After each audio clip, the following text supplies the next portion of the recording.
morning, everybody! How are y'all doing today? You and I. Dude, I have one of the contract. shittiest sleeps Yo, ever. I still haven't done the quest, but I did the Z's one, yay. Let's go! You've already shared your opinions about the new ZZ quest. I'm behind 2 patches because the last one wasn't voiced. And I'm like, well, I shouldn't say wasn't voiced. It was missing, like, a small amount of voice lines. I'm like, I'll just fuck. I'm not, like, super excited about the new characters, so I'm just gonna wait till they patch the voices in, and they patch the voices in. So I think we'll be doing ZZ probably, like, next week. It might be, like, 2 weeks in a row of ZZZ, because we'll do, like, the 1 patch, and then we'll do, like, the most recent patch. But anyway, I've heard the most recent patch isn't as bad as was Doom posted. But the Doom posting was earned because of how they handled marketing. I'm sorry, I don't like it when there's like boyfriend characters and girlfriend characters. I'm not into that. I don't care if it's a guy or a girl. When Fiden had the boyfriend experience thing in the wheat fields, I cringed a little bit. I don't like being marketed to like that. It makes me feel odd. It's endearing now, but it took me a couple of tries to rewatch, you know? Loft, thank you for 24 months. It's 2 fucking good years. Emmy, thank you for 7 months. Appreciate it. We have drops on. Make sure you have your HSR account connected to your Twitch. You get some freebies. Pop me open in a window, mute my ass, and leave if you want to. That's what I did for the Blue Archive drop system. Don't tell anybody. Good afternoon, Shancletta. Who do we have in chat? We've got Geoblood, Atomic, Simon, Prism, Emmy, Fafnir, Caffeine Expert, Span, of course, Hexbox, Sam. Did I get everybody? I got everybody. Thank you for being here. We're finishing off 3.8 today. I need to swap back here. I was doing my dailies. Hi, Bree! Agreed, quest honestly wasn't half bad. Got hard carried by the goats, Yishuan and Zhao. The Avengers Assemble section knocked me the fuck out though, because they just used stale images of the idols for those characters. No, dude. Poor Hoyoverse losing money on ZZZ. Did you see they swapped to 3D screenshots for birthday artwork now? They swapped to 3Ds. I mean, like, it's cute and all, and it's, like, kind of cozy because, like, it feels like a selfie they'd send you in the game. Like, I kind of get it, but on the other hand, I'm like, bruh. On the other hand, I'm like, dude. Dude, please. It's very sad. Alright, let me do fucking, what am I doing? What am I doing? Team.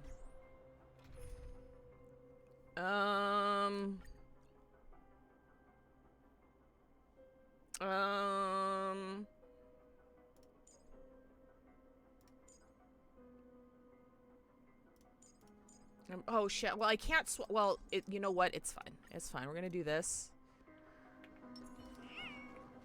Just gonna do this. Light up the dawn. Give me some of this shit. Not the multi-billion-dollar startup. Hi there, Lilac. Oh God, Scott, hello! Good to see you. Is that... I'm afraid it's pain. I want to take that clip out of context to use as like a reaction audio. Okay, alright, I guess we just killed that one little section there. Don't be nervous. Just cooperate with me like you did before. I don't think I've complimented Firefly's voice actress enough. I do really like her voice actress. She's very cute. Or rather, she gave like a very cute voice to Firefly. I like Firefly's voice. This son of a bitch! Did Oak Manor always have decor like this? After taking over the sweet dream, he never turned away any sincere dream seekers. Even if they were shady characters. Walking along the harmony, he firmly believed that even villains could be transformed by sheep-based benevolence to show mercy, act with justice, and walk with humility. It seems his wishes didn't come true. Indeed. Those villains never learned their lesson. They even conspired with one another, foolishly attempting to establish their own family lineage. Such arrogance. They went as far as sending a messenger across the vast cosmos to seek permission from the main family. Oh, which character, Planeswalk? Geoblood, speaking of Firefly's VA, her Japanese VA is apparently getting married to her childhood friend, so Firefly VA seems to be waiting. Aww, that's so cute. They only brought shame upon themselves. And then there was a revolt. Fortunately, his heart was already aligned with the Oak family, allowing him to survive by sheer luck. Though he could never leave the sweet dream again. Soon after, the manor was decorated this way. Was he Thank you for the trying treasure to train, ruin everybody. himself? If your beliefs lead you down a path of plight, why stubbornly cling to them? That's exactly what I'm getting at. At least now, I can understand those feelings. And I think I've come to understand why I exist here. Oh shit, he's becoming self-aware. At that moment, Gopher Wood stood at a crossroads, pondering whether the harmony was still the right path. But my fragmented memories have not yet revealed where this would ultimately lead. Since he was about to commit a great evil, perhaps the Dream Master who left behind these laws was hoping I would choose a different path. But it's too late to change anything now. Not necessarily.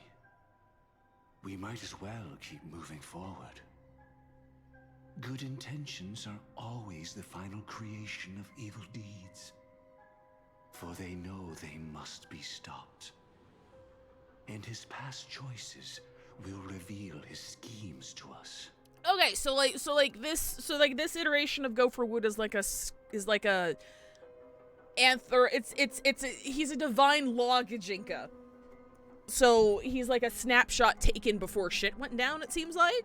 In your opinion, which path would the Dream Master choose? Probably the path of force. But Miss Firefly, feel free to do as you please. I have no other thoughts today.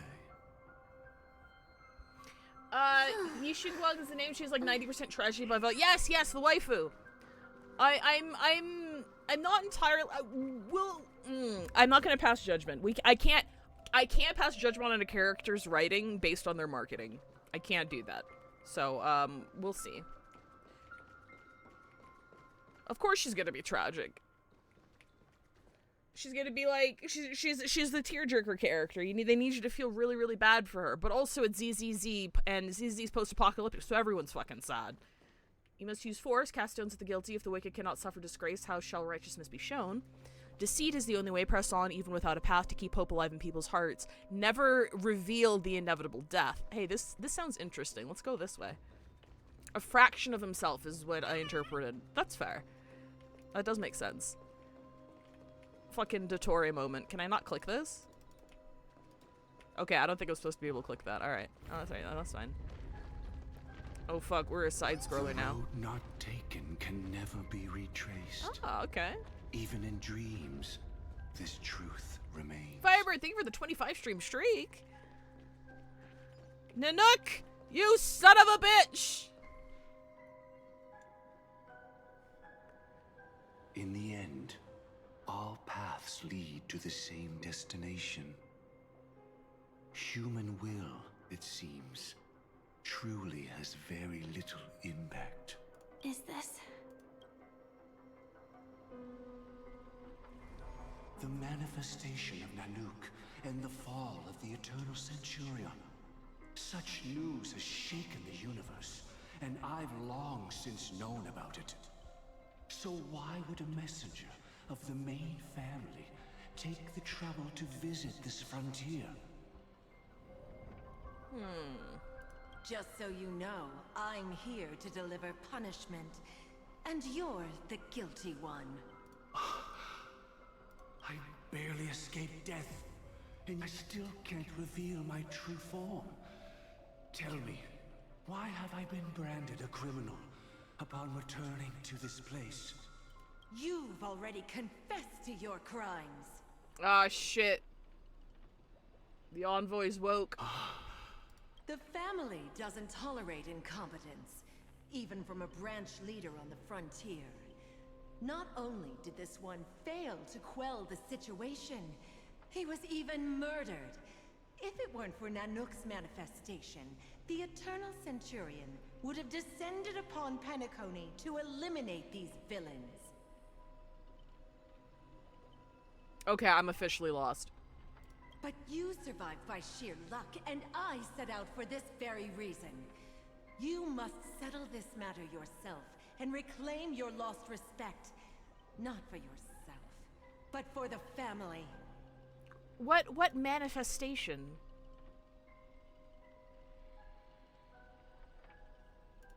To survive, but without the power to do anything.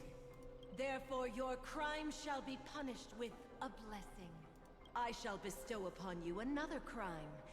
Its evil reaches even the heavens, and once known, the name Gopher Wood will lose all meaning. Oh, you'll find out? You Okay, will I didn't be miss alive something? in body, Okay. but dead in spirit. Okay, I thought this was like a reference to something that happened in Pentacony's history that I fucking forgot. I know my sins. Please bestow your punishment. Good old Catholic guilt. Here and now. That's not possible. Before I lead you to that honeyed fountain, I shall tune you, so that you can no longer speak out. People believe it to be a creation of the destruction, for it always arrives coupled with calamity. I shall clear the shadows before your eyes, so that you may once again behold that almighty force that giveth and taketh, and worship the mercy bestowed by the triple face. Uh-oh. The harmonic cancer, the Stellaron.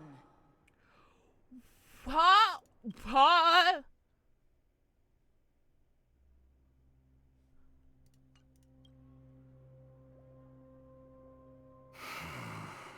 Huh.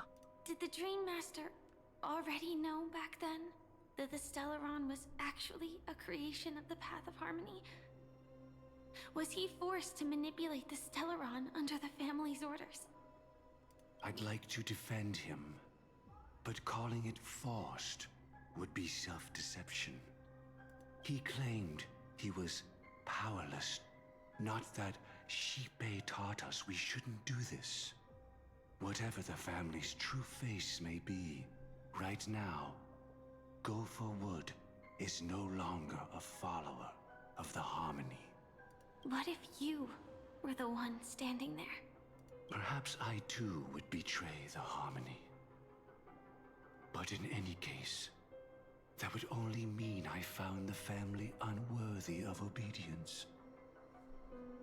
It doesn't justify the Dream Master's heinous acts. Okay, so I'm a little bit confused. Here. So they're saying that the Stellaron was something created by Shipe, by Harmony, but it was assumed to be a product of destruction. But it was actually created by the Harmony, right? But then, if the Stellaron was created by the Harmony, and Gopher Wood's punishment is like, hey, you gotta worship that which we were given by the Harmony, why is it considered betraying the Harmony? This part's confusing me a little bit. So we had this drop, and then it's like, yeah, well, he betrayed the Harmony.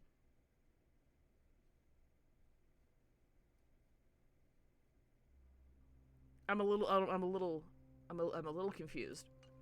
Miss Firefly, have you ever People in this pondered game over fucking hate destiny? speaking clearly. So true.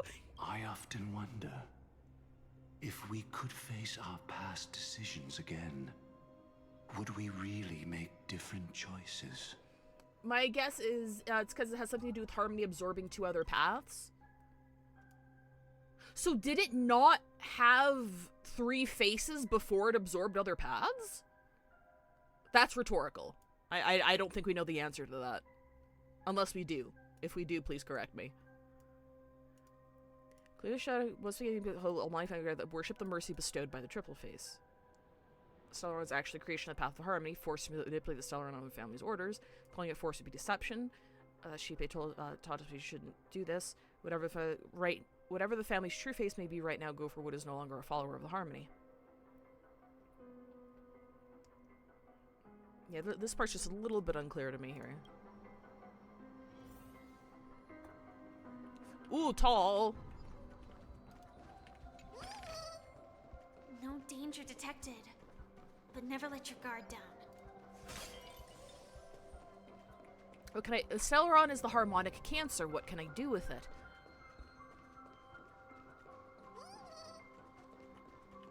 We're just gonna tiptoe around here. We're just gonna... You don't see me. You don't see me.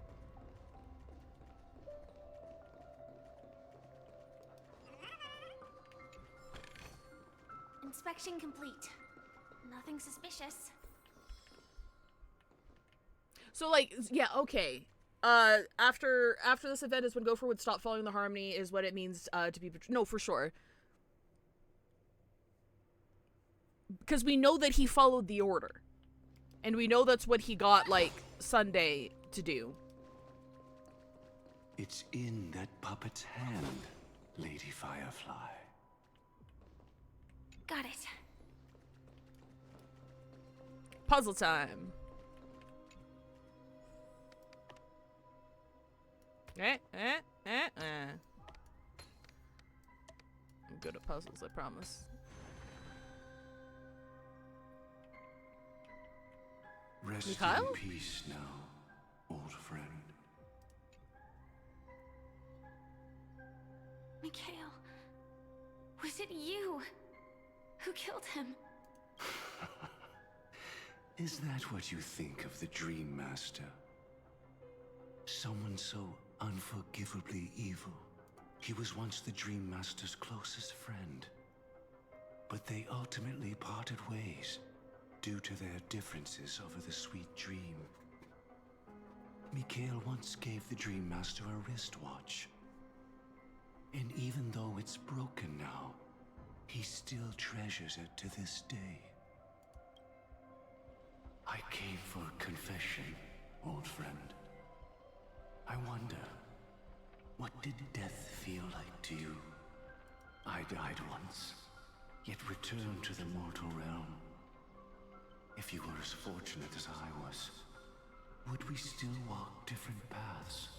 In my eyes, you can still hold on to hope, precisely because you've never faced inevitable death. Would you blame me? Would you, Mikhail? I tried to unveil Shipe's third face, but I was wrong. Okay. It wasn't the propagation. Yet destiny was so merciful, making me realize the propagation was able to continuously evoke people's prayers for the order through the fear brought by the swarm. When the swarm disaster ravaged the universe, that was also when the order reached its unprecedented peak. But after that, the Great One deliberately ignited a war among gods, leading to their own downfall. They would rather fall than let the order ascend upon a staircase of falsehoods. They were wrong too. The Great One wished to restore justice to the mortal world. But what people prayed for wasn't justice. It was freedom from fear. Will you forgive me? Will you, Mikhail? I shall commit an act of transgression, mending the errors of the gods. I will restore the missing hand to the celestial clock and show mankind death. I know my sins. They are ever before me. But I shall never repent. Using the propagation to lay the foundation for an eternal paradise. So what he meant was recreate the swarm disaster using fear to force people to pray for the Order's return? Perhaps that's why your friend was killed. The Dream Master wanted to find out how the Glamoth Iron Cavalry obtained the propagation's power. Maybe Mikhail thought he'd be free of cryptic bullshit and death, but this guy is still yapping. Leave him alone, bro! Leave Mikhail alone! That's not a power that can be easily controlled. We need to pick up the pace. Okay, pause.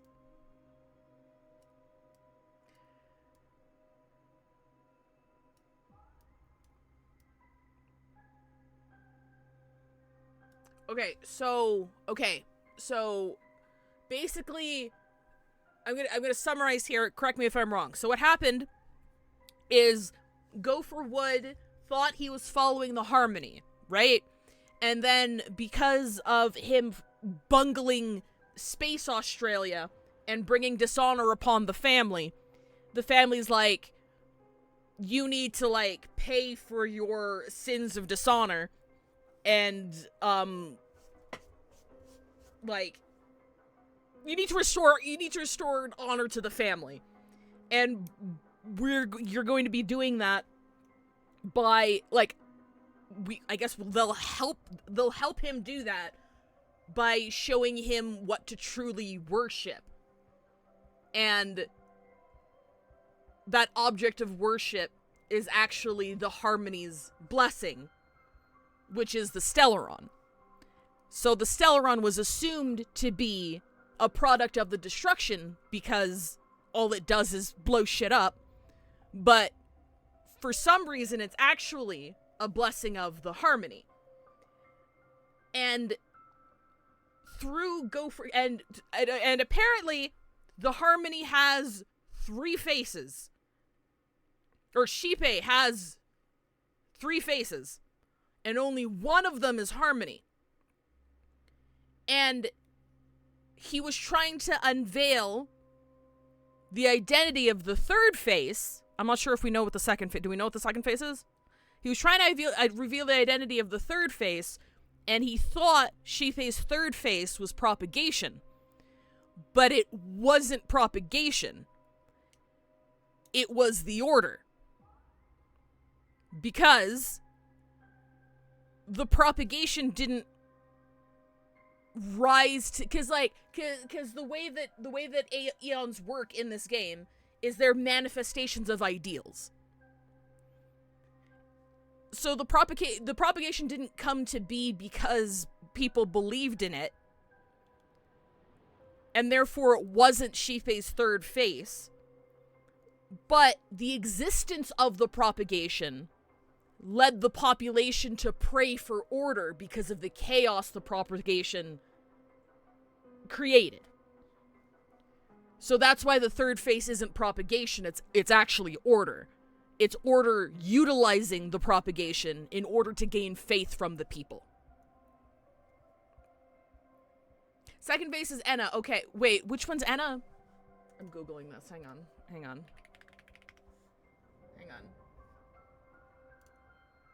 Okay, second one. Okay, alright, so second one is, the Order then. Okay, so the 3rd face, we don't know what the 3rd face is. It's the second one that's Order. Okay, alright. Okay, so he already knew that the second face was Order, and he thought the 3rd face was propagation, but propagation was just being wielded as a tool to gather people's prayers for the Order, thereby strengthening the Order. And we don't know what the 3rd one is. Okay. Yeah, the biggest flaw of this patch so far is it's neck deep in cryptic bullshit. Please speak plainly. Please. Fuck. I'm still not sure what he means. Great one. So Anna wishes for justice to the mortal world. Deliberately. Okay, yeah. So Order ignited a war among gods, leading to their own downfall. That I vaguely remember from Penacony. They would rather fall than let the Order ascend upon... Okay, wait. Hang on. So wait. Anna themselves didn't want to ascend to power using propagation. Okay, hang on. After that, they deliberately ignited a war among the gods, leading to their own downfall. They would rather fall than let the order ascend upon a staircase of falsehoods. Okay, so Anna wasn't the one who wanted this. They were just, their rise to power was basically like a byproduct of the propagation existing, and they're like, I don't want this. This sucks. Finnegan's Wake in my gacha game. This'll explain everything. Explains everything like a troll under the bridge speaking in riddles. I can't remember what the story with Anna was in the original Penacony arc. I do remember Anna was sympathetic somehow. Like they wanted to do something good for humanity, and then humanity revolted against them, and they were like, okay, fucking peace, I guess. Some shit like that. So it looks like Order's rise to power was incidental, and Anna themselves didn't actually want that. And that's why they sparked a war among the gods, because they didn't want to rise to power that way. Great One wished to restore justice in the mortal world, but what people prayed for wasn't justice, it was freedom from fear. I shall commit an act of transit, mending the errors of the gods. I will restore the missing hand. I will restore fear to the celestial clock and show mankind death. You know my sins are ever before. So, like... Okay, and that's why... But didn't they say earlier the propagation wasn't on Penacony? But he just wanted the propagation's power, so he's trying to figure out how it worked in order to bring order back. But then what? So Go for Wood is trying to bring order back through the same method that order themselves denounced?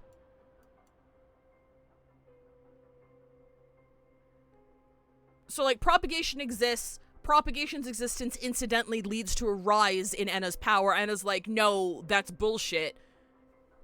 Commit suicide by cop. But then Go for Wood is like, no, actually order's great, and we're going to use propagation to have people pray for the order falsely again, even though the order didn't want that.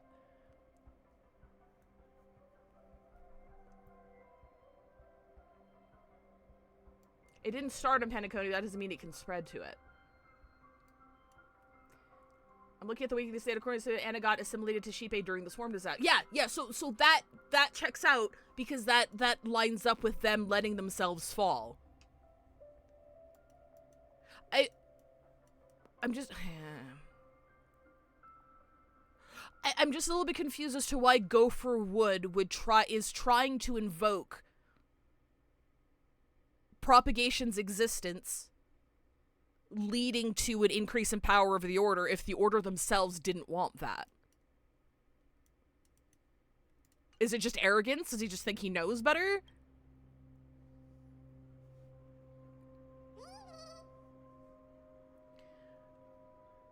Swarm disaster happened in the Asdana system, but hadn't gotten to the dream until AR-214 came in, and being a pasteurized propagation brought its power in. He probably thought, well, this is how it happened. Don't ruin a good way to make sure it works. Okay. Okay, alright. Oh, that's explained. Give it a minute. Okay, cool. Oh, shit. Paradise I have I wrought, yet men discern it not. In the fairest place they seek for sorrow, for they deem none worthy of felicity. Should the swarm disaster recur, the order will surely return. Okay, right.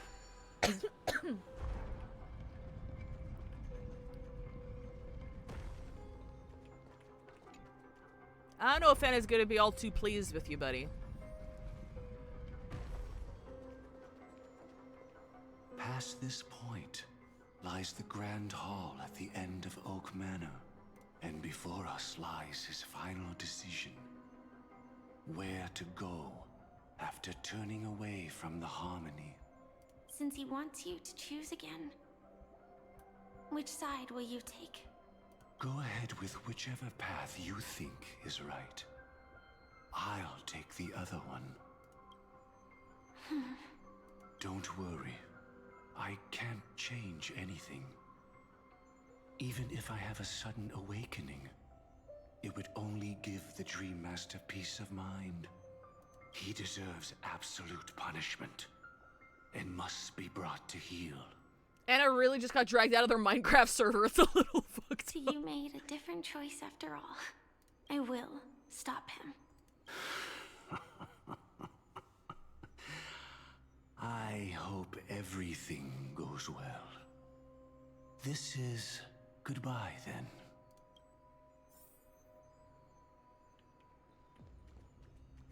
Don't worry, you won't fall.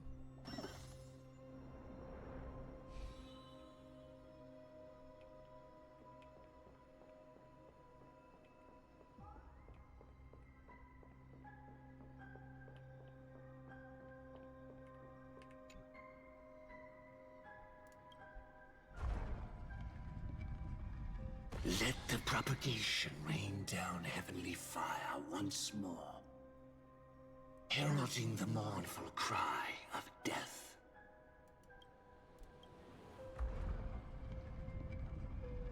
Let the harmony's lies be exposed in an instant, revealed by the piercing blade of truth.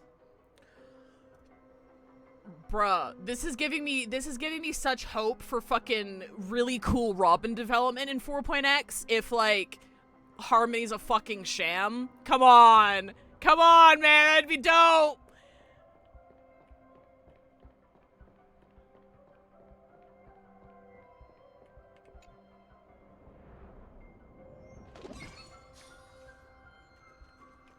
Well then, our paths diverge here.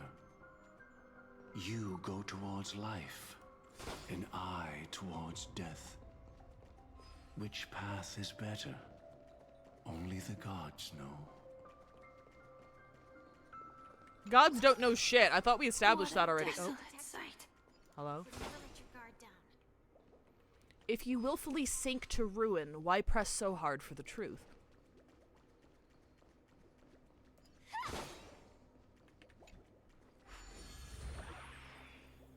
Nothing seems out of place.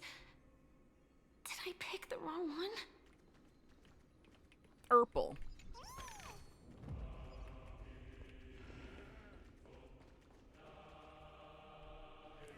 Hello? I'll come do the puzzle later. That's a lie. We're gonna do the puzzle now because I love these motherfuckers.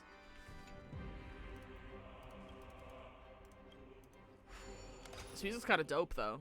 Is this a new track? Oh boy. Wait, we're gonna have to, hang on. Hang on. Nope, fuck. Can I? Oh, is that not it? Oh, hang on. Hang on, we hecked up. This one made me feel gaslit. I don't know why. Oh, wait, there's one here already.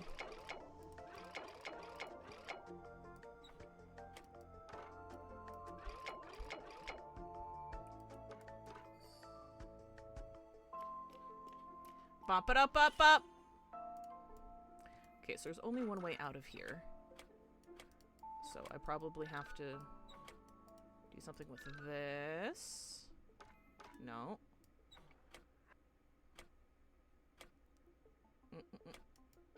Nope. Nope. Fuck off. How do we connect these two?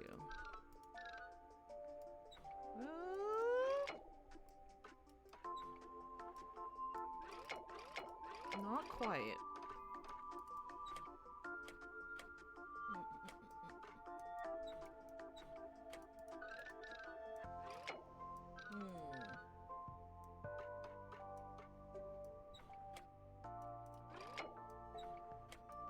This doesn't connect to here. Otherwise. How do we get this over here? Hang on. And this isn't it? Hang on.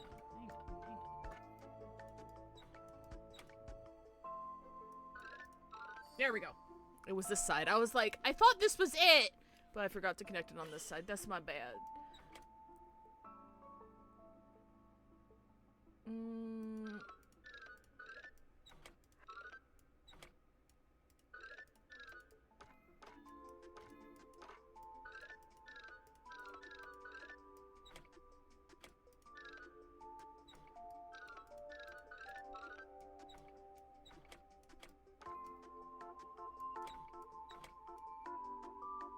what can... Here we go.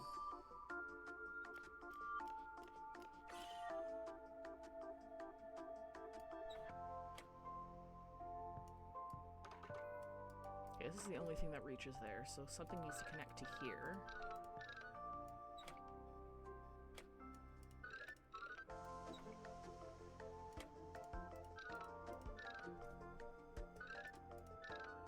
It doesn't spin that way.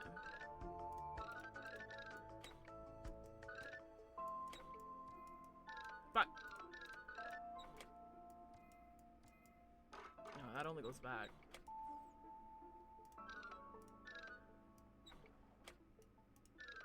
Did I go the long way around?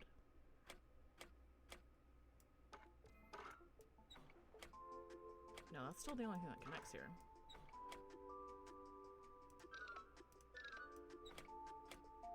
So it would have to...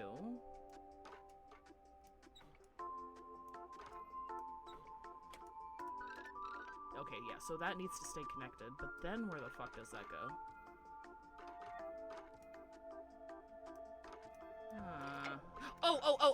Oh, wait. There we go. Alright, perfect.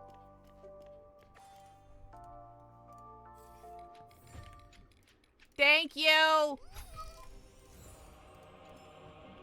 Okay.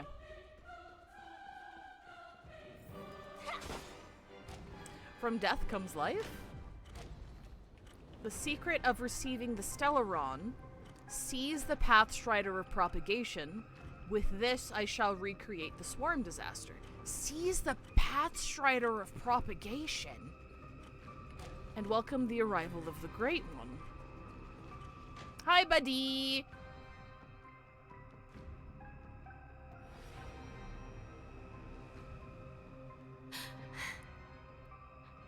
No doubt about it. This is the place. My apologies for keeping you waiting, Lady Firefly.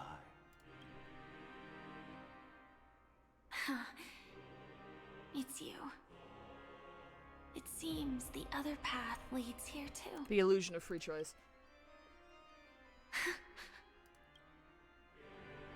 What is this? It's the terror that humanity dares not recall. The swarm disaster's chrysalis of extinction. What? The Dream Master's devastating strike, like a torrent of fire, lies hidden behind the stained glass, waiting to shatter it and unleash the swarm disaster once again. Buggy.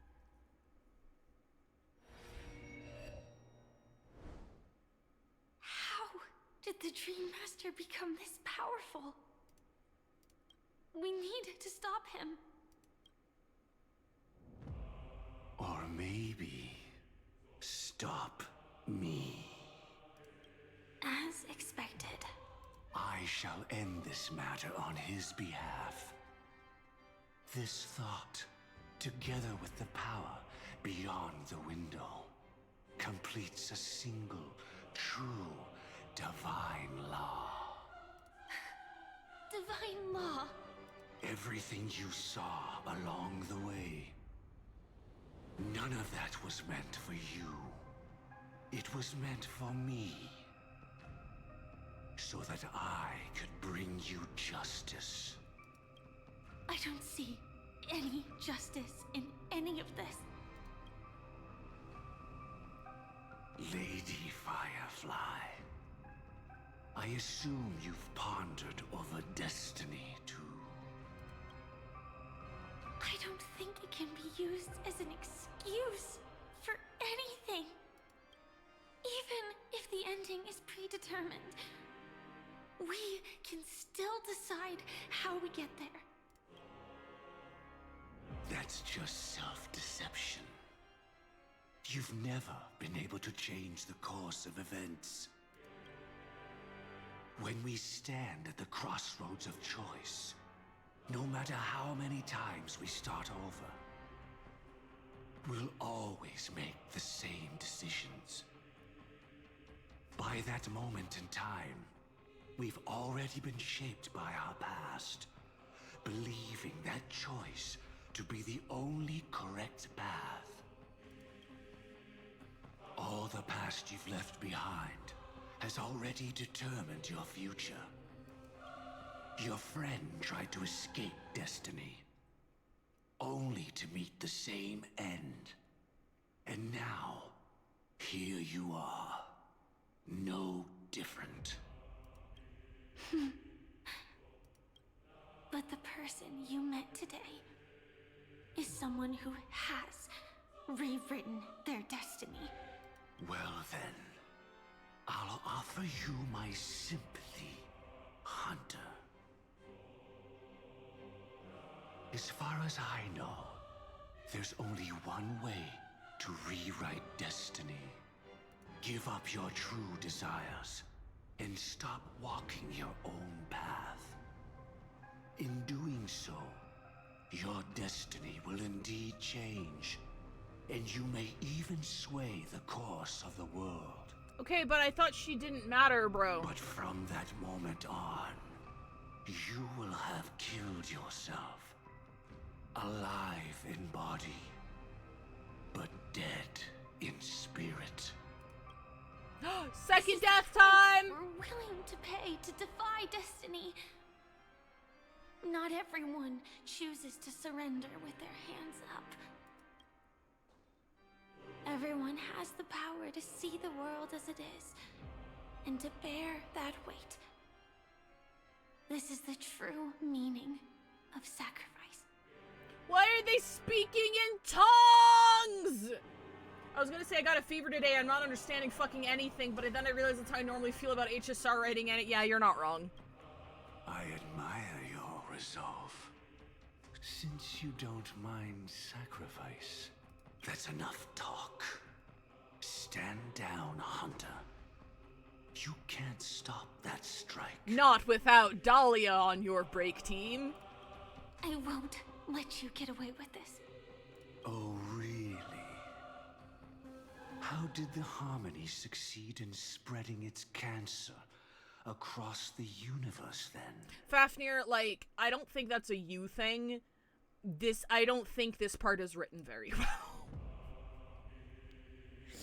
I don't think this part's written very well. And for what it's worth, I don't think, like, I love Amphorius. I bawled my eyes out through 3.7, okay? After 3.4, the writing in 3.5, 6, and 7 kind of lost the plot. It kind of lost the plot a little bit. Like, if it didn't have to do with Finan, actually, no, I would say Don Hung's was also written well. I like Don Hung's arc. That one was pretty straightforward. But aside from that, it's kind of lost the plot a little bit. So Ceredra's is like half and half. Ceredra's was understandable, and I get it, and I liked her as a character. Other than those two, kind of lost the plot because it's just they lost it. They lost it. Just speak clearly. At least do that thing that they do in like Genshin or whatever. When they start saying some shit. Here's the thing. I understand why people dislike Paimon. I get it. But also sometimes she's extremely necessary. Because like once in a while Genshin will have this shit. And Paimon will be like, man, does that mean XYZ? And I'm like, thanks Paimon, I didn't get that at all. At least you understood it. I appreciate the little summary there. Thanks. Though she wasn't my true companion. That cremator left me with a spark of her flame. I never trusted you. During our journey together, I planted it on you.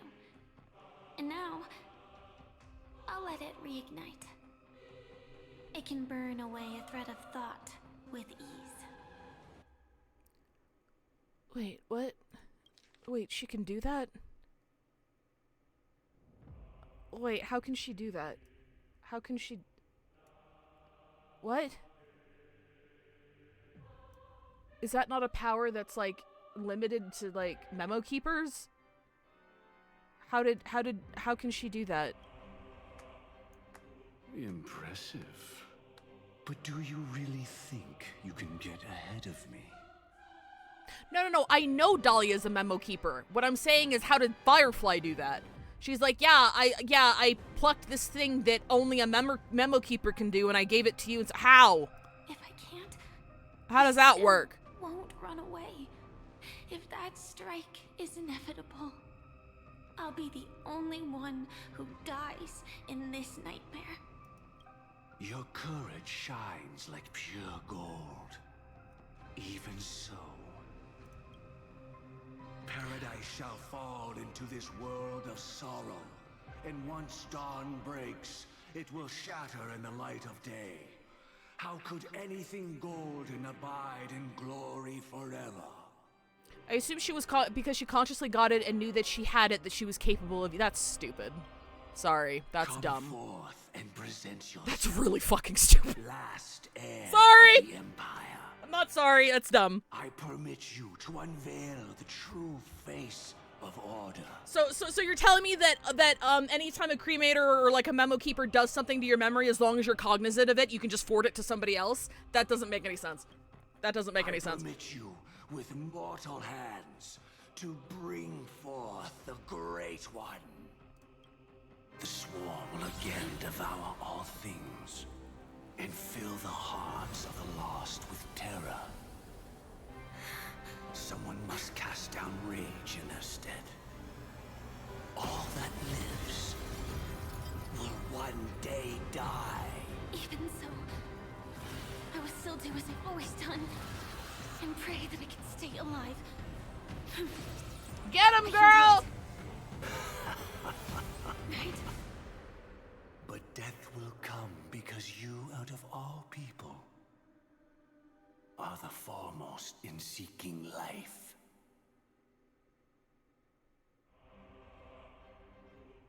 I think it's where she was given the ability to do it once from the Dahlia. But, like, that doesn't quite make sense because Dahlia wasn't her real Last confession took partner. me by surprise. And she got, like, Thanos snapped away when Black Swan revealed Dahlia's true purpose. So the Dahlia just kind of let her get away with that? For no reason? Because, like, I thought the reason why Dahlia planted that on her was specifically so that Firefly would forget her as soon as she got away. Instead of it being like something, hey, here's a special tool that can help you for later. I'm a little confused. Mr. Gopherwood. No. The final divine law. Not for no reason, remember, Dahlia commits to the bit of being on everyone's side. So, she lied to Black Swan about why she did that to Firefly? Then? I mean, I guess. Whatever. I suspect there was never any chrysalis of extinction from the swarm disaster to begin with. What? Was What? What? What exists in Oak Manor is nothing but a disguise. The only thing hidden within is a Stellaron. True. I never unraveled the secrets of the propagation. Now, split into 4 parts. A single strike of mine cannot harm that hunter. But if a Pathstrider of the same origin as the Swarm were to be deceived by tuning, mistaking what lies before them as certain death, if they were to make a wish to live before the Stellaron, the outcome would twist into a catastrophe that brings death. The Swarm disaster. Hey, okay, I'm gonna just give me a second. Just give me a second. Okay. Oh, okay.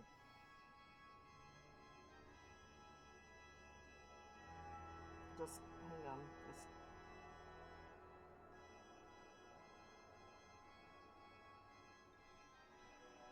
Okay.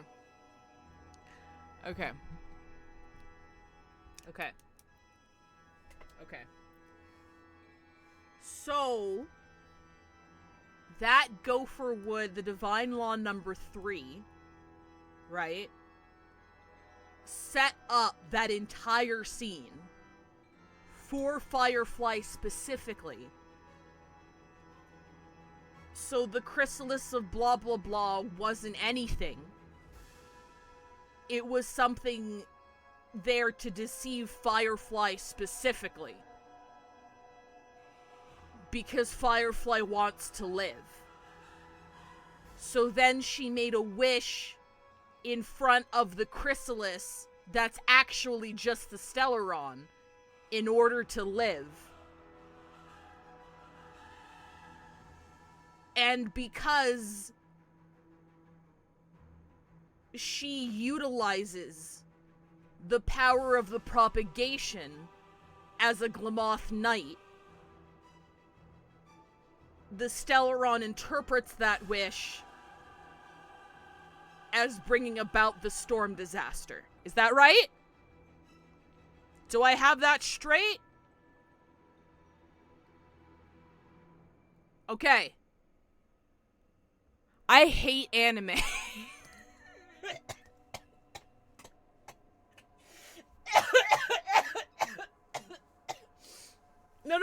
No, I actually think, no, bits aside, I think this is a really good setup. I like it. I do not think it was executed well at all, because that was confusing as fuck. Like, that entire everything was convoluted as fuck. But the actual result, I think that's interesting. I think that's really cool. Like, I like the fact that Gopher Wood is like this fucking mastermind who brings everybody into his spider's web and uses them for his own control. I think that's awesome. I think it could have been executed a little bit more clearly. You know? The concept is really good. Execution was very muddy. Her life shall beget death, and that death shall beget life unto this world. But why are you so certain that nothing will go wrong? Why is it gotta be called because gopher wood is the type of wood that was used to create Noah's Ark. It's a thematic thing. It's hard to understand on purpose, but doing it on purpose doesn't mean you have to like it exactly. I mean, like, I can think of 20 different ways that could have just been written more plainly. That's all. That's all. They brought in a lot of, like, allusions and, like, metaphors and esoteric Bible verse-esque sort of shit, and, like, it's just... I think this is a really good twist. I just wish it was just a little bit less obtuse in the setup. That's all. I've already glimpsed the secrets of the Stellaron, and I have no need for certainty here. Even if she never entered the game, that strike would still fall at the appointed time, causing the Stellaron to shatter.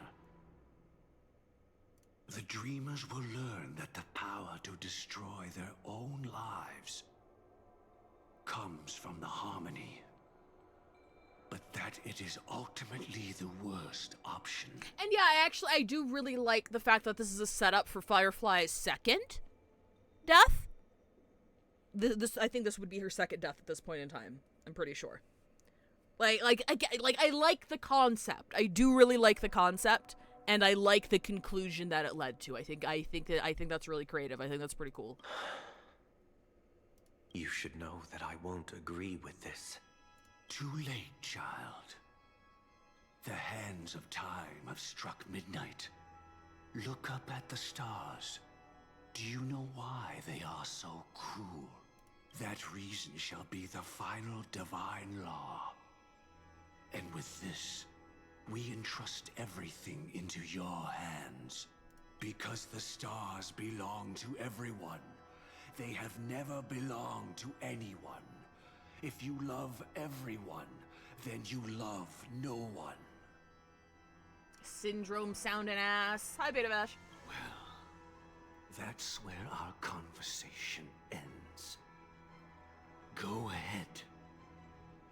The 107,336 souls of the Oak family have dreamed of this moment too many times. The opening is near. Go, my child. Seize the power of the harmony and reveal your karma. Oh, thank you, Bree.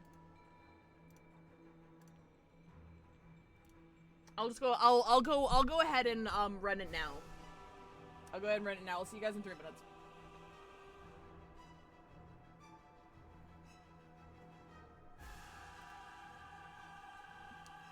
This shit is confusing. Okay, is anybody in chat watching right now? Is anybody watching still confused about anything? Let's take this ad break to rehash some shit that just happened if you're still confused. I'm not saying I know everything, but I might be able to help, and if I can't, we'll learn together.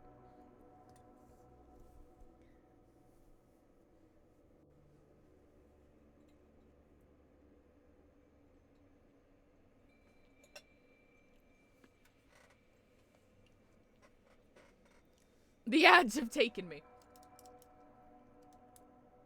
So, from what I understand, in summary, right?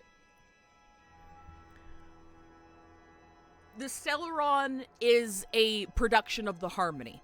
People thought it was from the Destruction, but it was from the Harmony for some fucking reason that we don't know yet. Xipe has 3 faces as the triple-faced god. One of the faces is Harmony, I believe. The second face is Order. And the third face, we don't know yet. Right?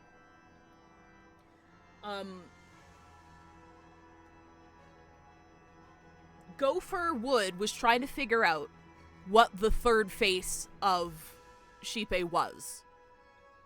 I believe. Right? And for a long time, he thought that it was propagation. But it wasn't propagation. He mistook it for propagation because the existence... If you guys don't remember what it's the bugs. It's the bugs. It's the big fucking bugs, right? The existence of the propagation brought a lot of chaos and terror to people. So much so that people prayed for order. And a bunch of people believing in something is how eons come to be, and how eons, like, rise to power. So when the propagation was at its strongest, people's desire for order was also at its highest. And the order themselves was at their strongest.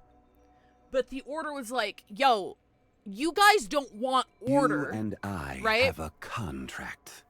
Sunday at the year mark, we really haven't gone anywhere, have we? So true. Thank you very much for the year. So, Order rose to power, looked around, and was like, yo, you guys don't want order. You guys are just super afraid of death, and I don't want power like this. I don't want to be powerful based on this, like, illusion of order that you guys are praying for. That's not what you guys actually want. So, blah, blah, blah. Order, invoked a war between the gods and allowed themselves to be assimilated into Xipe. So that's why the Order is one of their 3 faces now, I believe. Because they're like, I don't want to be in power this way. I'm gonna make a peace sign and fuck off. That's kind of what happened. Right? But then Gopher Wood and the family, who are apparently followers of the Order... He's like, how do I get the order back? And the way to get the order back is to re-simulate the swarm disaster, which is the propagation. So he's like, yo, if I bring the propagation back, people are gonna pray for the order again, and that'll give rise to the order's power once more. The scene that just happened with Firefly, the whole thing with Firefly exists because the Glamoth Knights are the, group of Gundams, right? Are they Gundams? I'm sorry if I'm misusing that word. Anime girls and robots. The anime girls and robots are basically tasked with killing the propagation. That's why they got the suits of armor, that's why they're bound to it, that's why they get, like, entropy loss syndrome if they ever stop being a soldier, etc. That's what their whole purpose is. So Firefly's friend came over to, like, kill the propagation on this planet, and then we had that revelation that the propagation wasn't here, it was the Glamoth Knight's actual existence that lures the propagation to their place. So it's kind of like a self-fulfilling prophecy. And Go for Wood is like, yo, Glamoth Knights use the power of propagation. Let me see if you can figure out how they do that shit. And that's why Firefly came in as, like, a second test subject. So she walked into this room, and they had their whole philosophical, esoteric, fucking techno-babble, holy verbal debate, right? And Go for Wood, this fragment of Go for Wood is like, yo, you see this big Dvalin heart-looking thing in the middle of the room? That's like the heart of the propagation. I'm totally going to use this shit to bring the propagation back. And Firefly's like, no! Like, I get to choose my own deaths, and so everyone gets to choose their own destinies, and, like, I'm choosing to live. Then this scene, it's like, psych! The huge Dvalin heart-looking thing wasn't anything to do with the propagation at all. It was actually the Stellaron in disguise, and Firefly made a wish to live.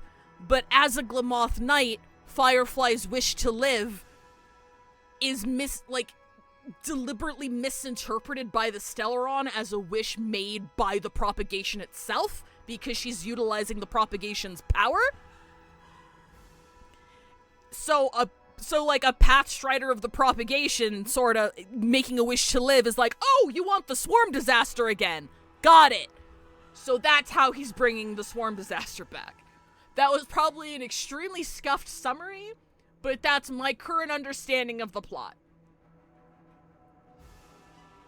So it's a false flag operations that will push people to give Go for Wood emergency powers and suspend Parliament. Kind of?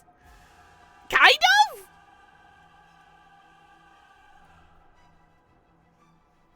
If it causes enough issues, it'll force people to unite to go to Order to revive a dead god. And that's where my earlier confusion was, because if Order themselves is like, yo, I don't want power this way.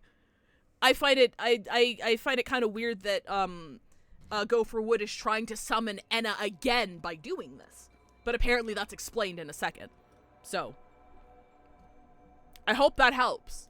I shall walk the path of the Order to its end, as you wish. But I can no longer accept your divine laws. If I become the only star in the sky, even if I belong to no one, there would still be no cruelty. Dude, he's comparing himself to the sun. That's another tick in the Sunday Finan parallels.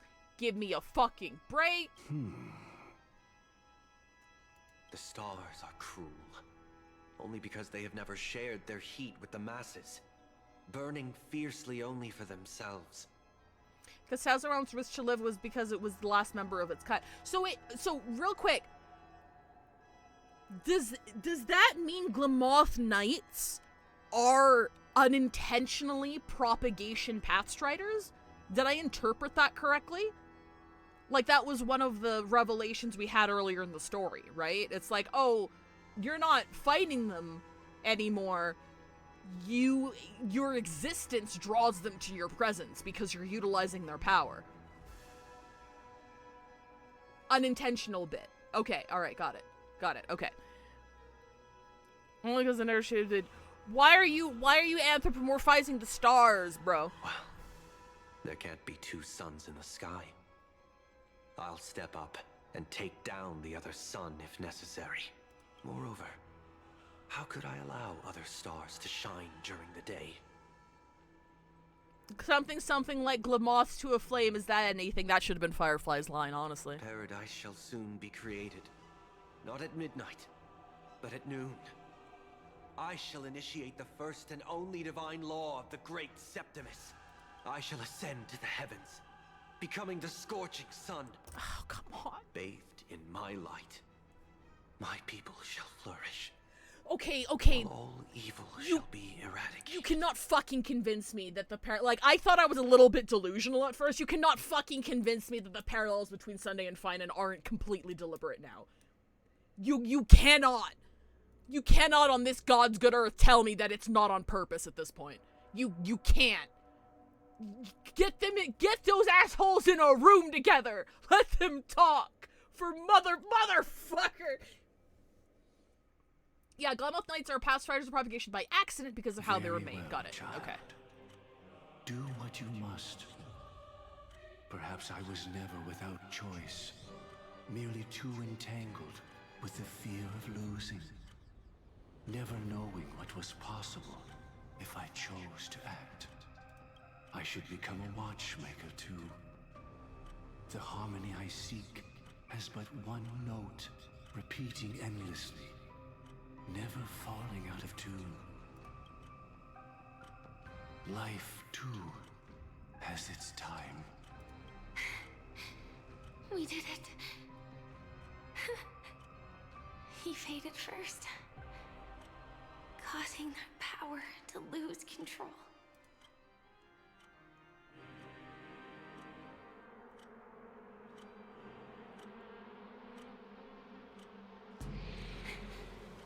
Is that... Fate closed its premonitions and arrived in due time. How... did you...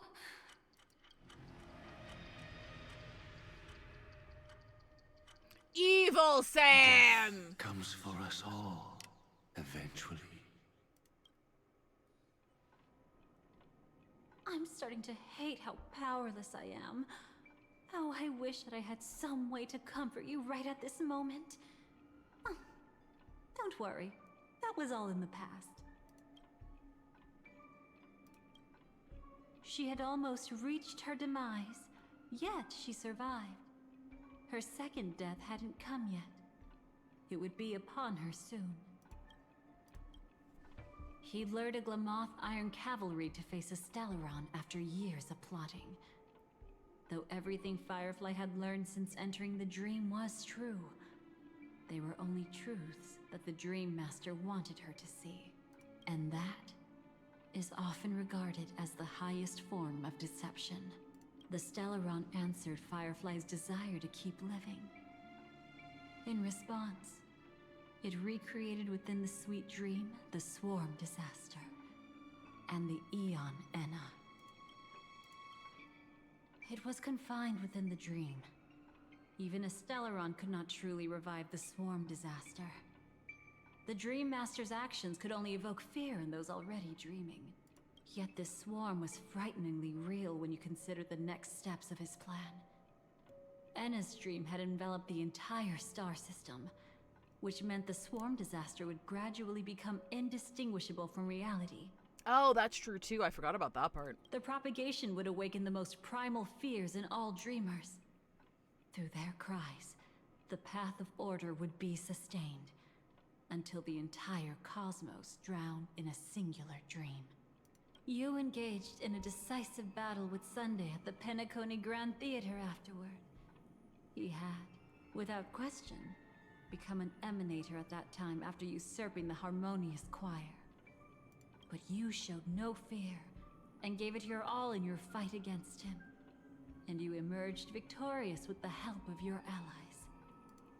Yet that battle, the setbacks, the victory, was just an illusion woven by Sunday. Enna's dream had already enveloped the entire Asdana system. It was impossible for you to beat Sunday at that time. Enna's dream was so terrifying that even memo keepers could not act freely in it. Fortunately, we sought out Acheron first, and she lent us a helping hand. That allowed us to take action and try waking people one by one. Indeed. Don't forget that, even within the sweet dream, there were still many people yearning, striving, and pushing forward with all their might. At that moment, you too would face a similar deathmatch. Being woken up by Black Swan was a watershed moment. Due to the existence of Enna's dream, your memories from that point onward can no longer be viewed from the same perspective as before.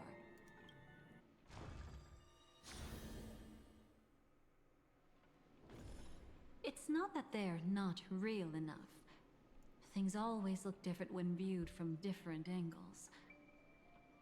Ever thought about whether we've truly seen our authentic selves in a mirror? And from that moment forth, I would also no longer be able to help you. Hey Dyfa, thank you for the hydrate. Your memories belong to you alone at the end of the day. Destiny only allows me to intervene this far. However, you must remember this. How your memories manifest is ultimately up to you. People can't dream of things they've never seen before. They're afraid to wake up because the sweet dream is woven from their own past. A past they still can't let go of. It's just like your actions at this very moment. Only by embracing the past can you find the strength to walk towards the future. Firefly, me, the Stellaron Hunters, this entire world. We're all waiting for you to reach that moment. I can hardly tell if this is nervousness or excitement. You are different, unique, and worth waiting for. Go and write a prelude to memories once more. Oh my god, golden purple, fine and mention?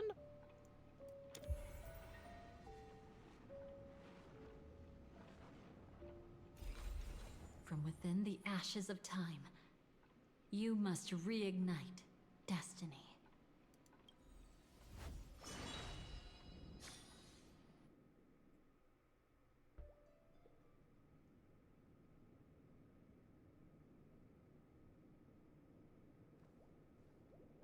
This way, darling.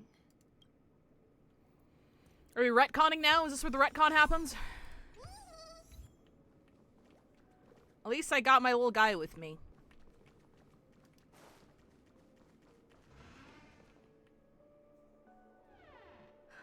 Not another one. Thank you so much, Black Swan. Finally, I can breathe a sigh of relief. What happened?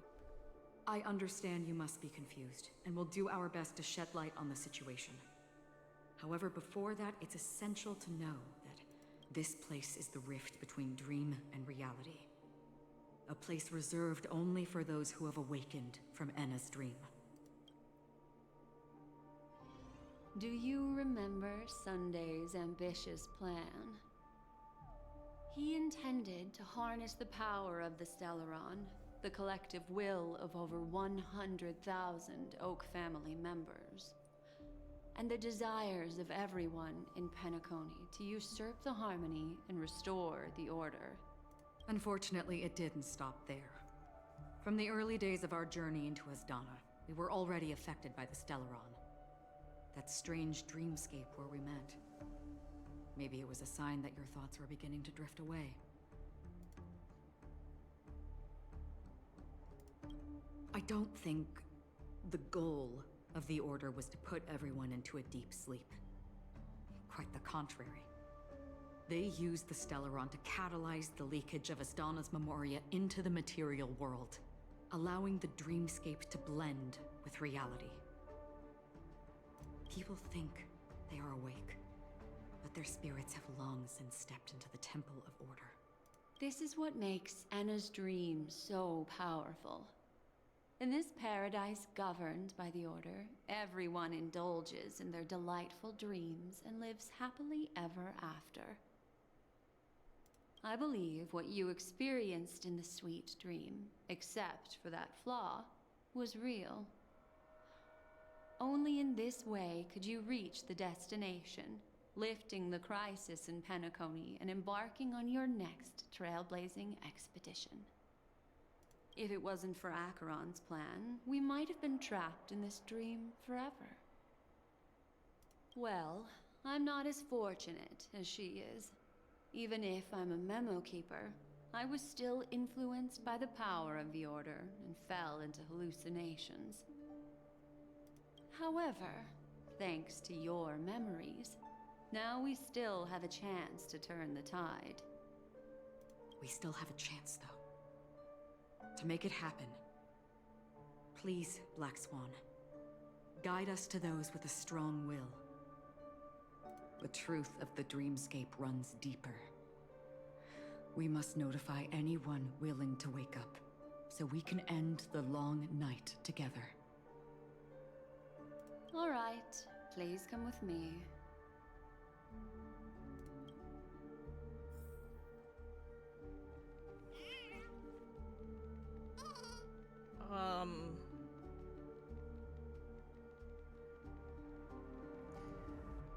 So...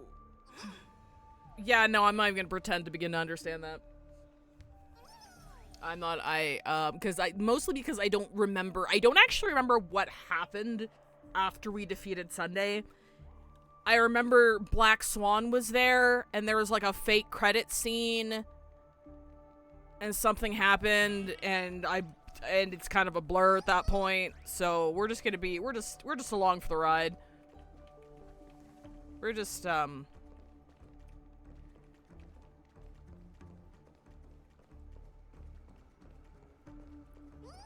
Stay calm. Oh, boy, hell!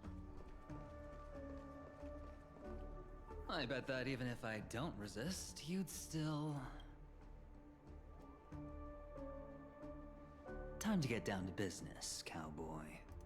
Damn. You okay?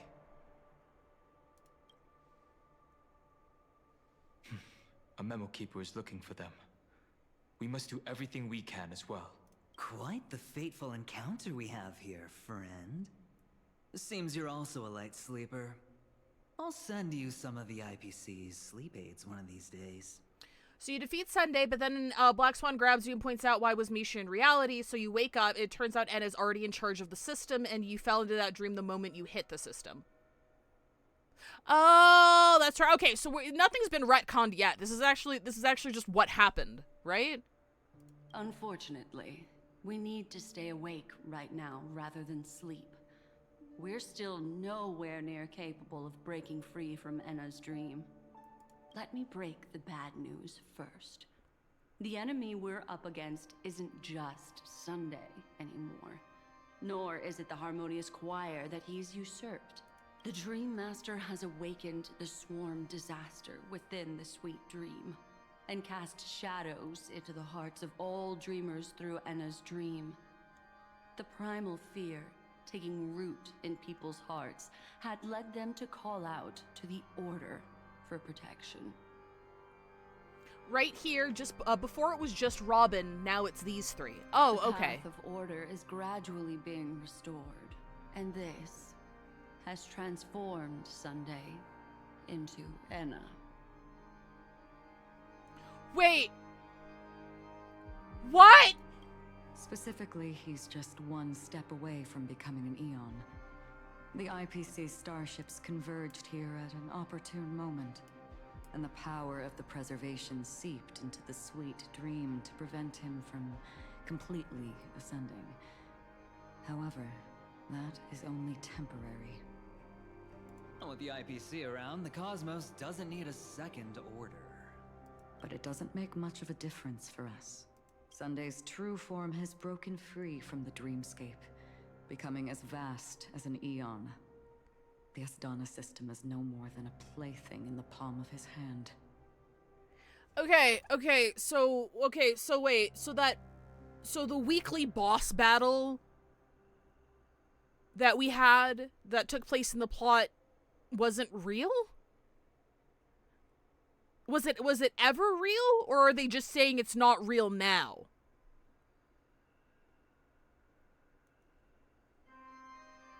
And this is mostly because I've forgotten the ending of Penacony. It was also kind of a convoluted mess. It was fun, but it was kind of a convoluted mess. Okay, so, but... except for Phase 3 wasn't real. It was real, but now it's being basically mentally retconned.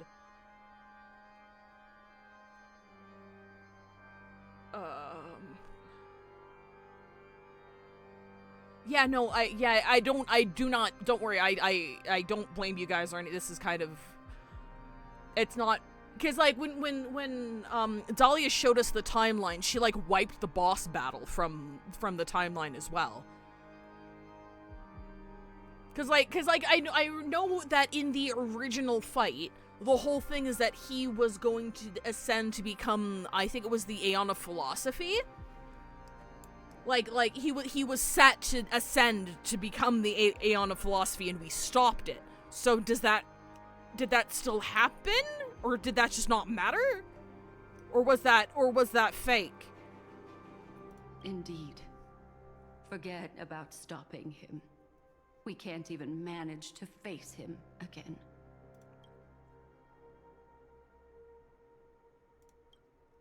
The key still lies in Anna's dream. Fear and sweet dreams. He relies on these two lies to gather the dreamers' shared wishes. He's still just a false god who barely managed to ascend. If we can wake people up and break Anna's dream, Sunday's divinity will fall with it. I think instead of philosophy, it was just Anna's, but they changed it to. But the current sweet dream is extremely complex. Miss Black Swan, could you please explain the rest of it? My memory isn't the best, after all. Time is of the essence, so I'll cut to the chase. There are 3 layers to the dreamscape trapping us. First, there's Anna's dream controlled by Sunday. It wove a beautiful illusion for every dreamer, making them flounder in it. Second, there's the primordial dreamscape, which includes Dreamflux Reef. The swarm disaster is manifesting again in the Oak Dream within this layer, and is continuously empowering the Order through an endless stream of fear. Third, there's the 12 hours established by the family. This layer was the first to merge with reality, and is itself an enormous trap. Forget about winning. We need to cross all 3 layers of the dreamscape before we can even face Sunday again. Unfortunately, we're still in the first layer, which is Enna's dream. Although we've regained our sense of self, we're still dreaming. We've only managed to connect our individual dreamscapes, but have not escaped. To destroy it, we must make everyone in Penacony want to wake up from their dreams. I think it's really funny that Black Swan is explaining, like, the dreamscapes and the layers and stuff, and they have this image, and this image doesn't fucking explain anything. This image doesn't. If this is supposed to be an infographic, it's a really bad one. This doesn't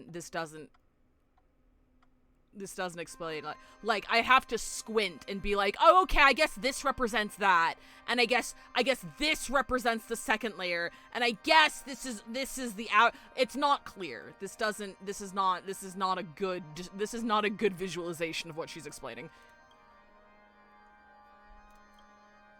Humans yearning for sweet illusions borders on obsession, leading them to subconsciously resist the harsh reality. My understanding has been that the fight we can do in Echo of War is a second real fight, as it includes the third phase, which, if I recall correctly, isn't present in the fake first fight. Oh, God. Therefore, I carefully selected a moment where she was completely unguarded, guiding her to uncover the truth herself, to make her regain her consciousness. Sure, why not? However, to wake up everyone in Penacony and get them to share the same determination, that would be nearly impossible. But we can't just stay here and do nothing. This is the first step of our plan. With the assistance from the Garden of Recollection, those who possess a strong will, like you, will gradually awaken from the dream. These free wills are the discord that will sway Anna's dream. We meet in a Discord server? What? However, awakening a mere handful of individuals is insignificant compared to the vast number of people immersed in the dream. We must find other ways to awaken the free will of millions of people within a short period of time. This is the worst Discord server ever. Looks like the JDAP Kiss of Allying Oath will be the only solution. No. No need for that. Keep your once-in-a-lifetime treasure. We don't need to bother the Cienjo Alliance for such a tiny request. You want thousands of people with unwavering free will? That's easy. Just leave it to us Galaxy Rangers. Do you know what it is, Acheron? A plot device? I don't fucking know. It's the relic I returned to you. Exactly. Its owner must have told you that it's meaningless to anyone other than a Galaxy Ranger, and that it can only fulfill its purpose when returned to its rightful owner. Because it's a burial artifact, worthy only of a hero who has served the Galaxy right, no, we Rangers knew with this. honor. Yeah, no, you're right. This was part of the original. When its light Yes, illuminates yes. the universe, it means the fall of a hero.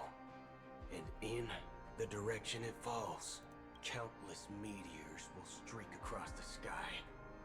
Those meteors are Galaxy Rangers, coming from all corners of the cosmos, driven by a shared purpose, without questioning the cause or counting the cost. Because we abide by a bottom line.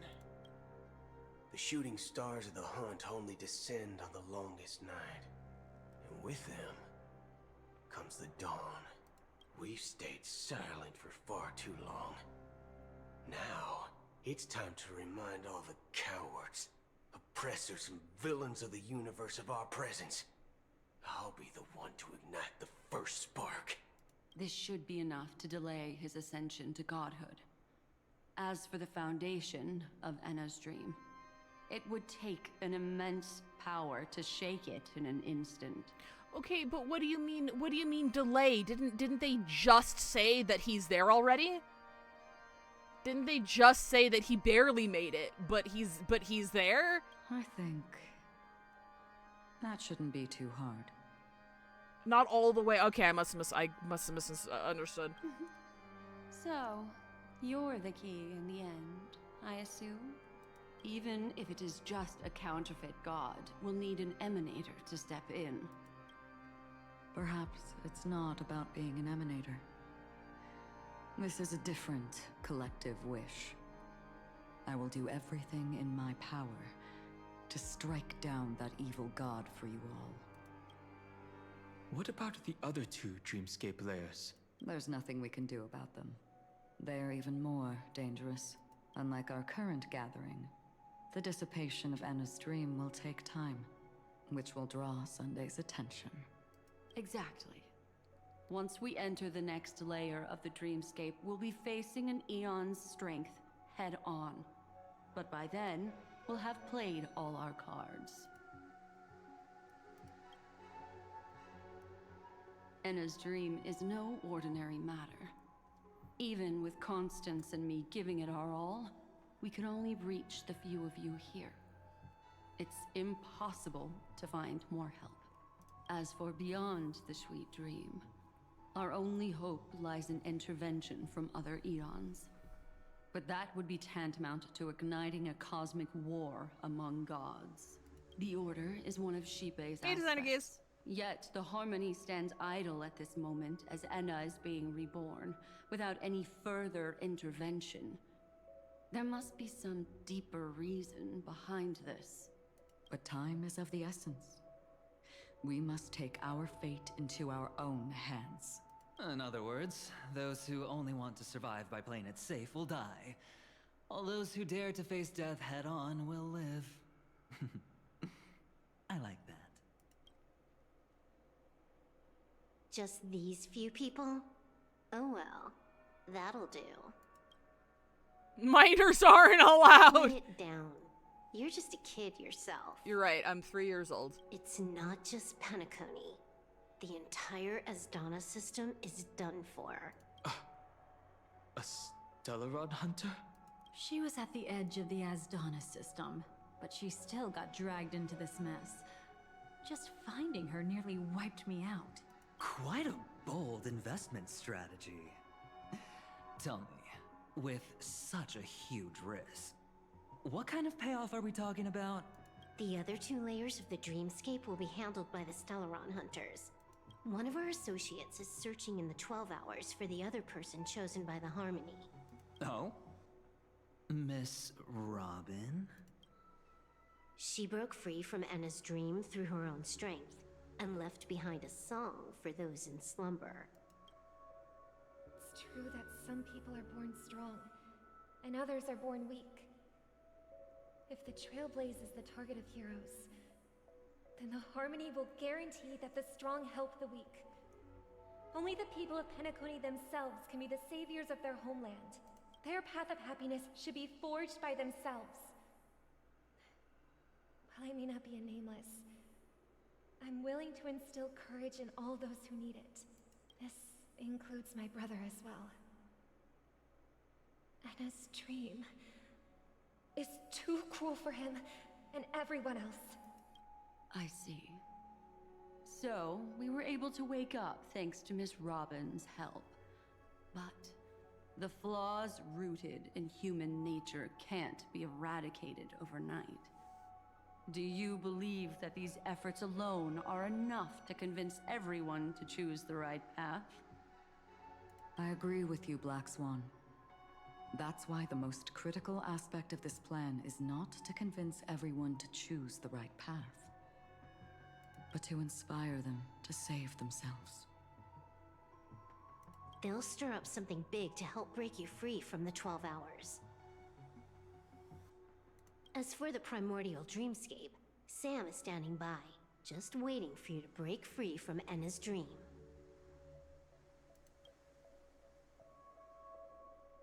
Now, I'll tell you, but don't panic. She will die.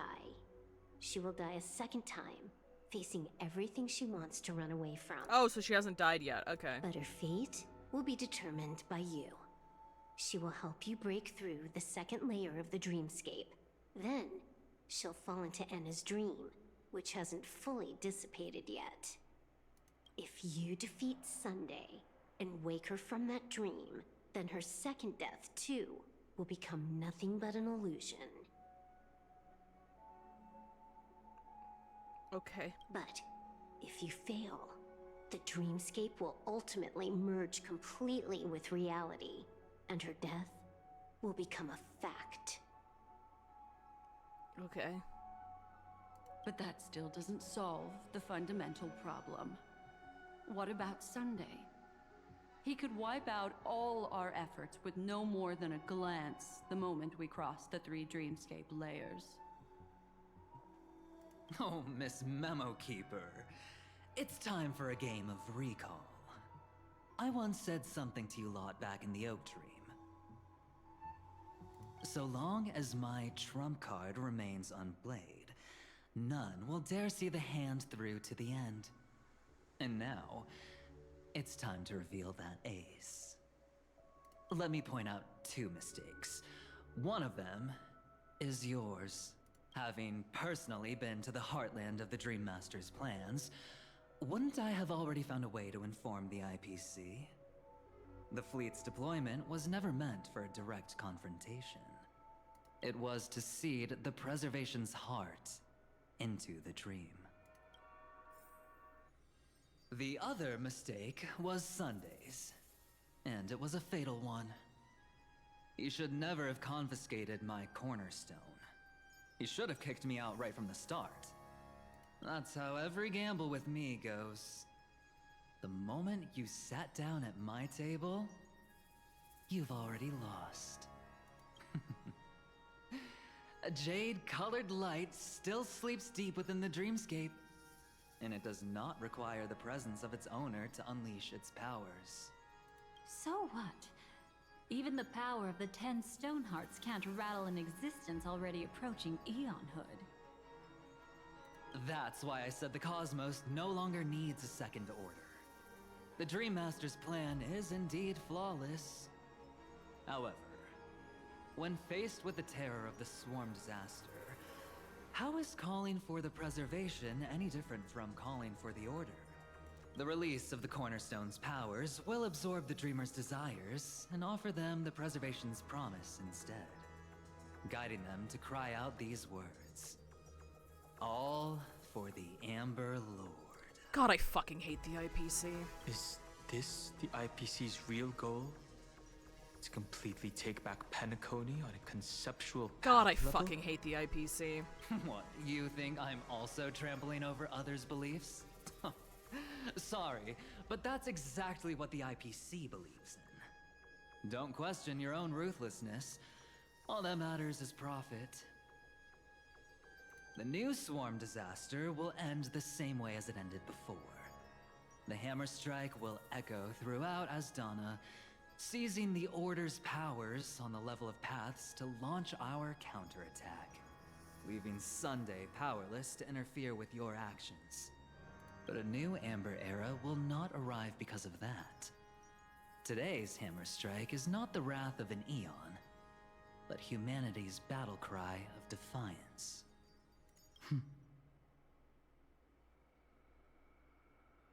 I'll hold my breath and listen for that moment. Once our plan succeeds, we can strip Sunday of his godhood, but we'll be too drained to join the battle afterward. So...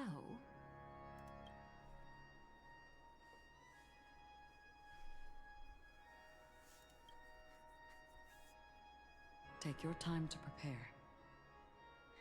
Before you head out, may I have a moment alone with you?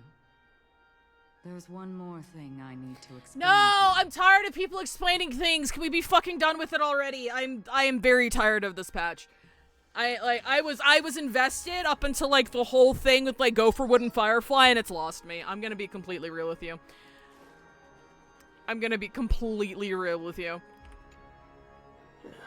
Now that our roles are assigned, let's get to our battlefields and pose a grand finale. Go. You already know what I want to say.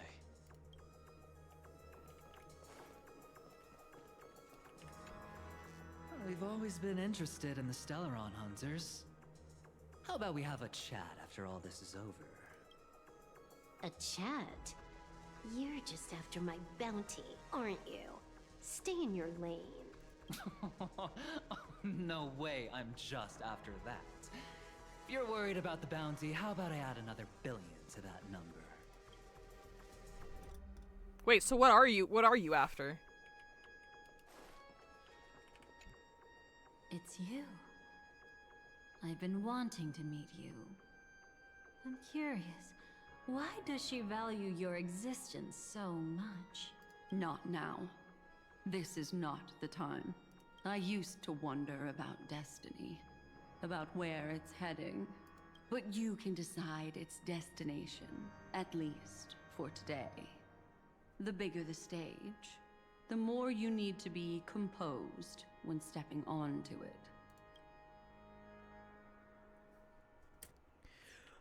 it. This grand festival is drawing to its close. This is the starting point for the ultimate stage of our journey. Just as it marked the beginning of all the stories in Penacony. Are you ready?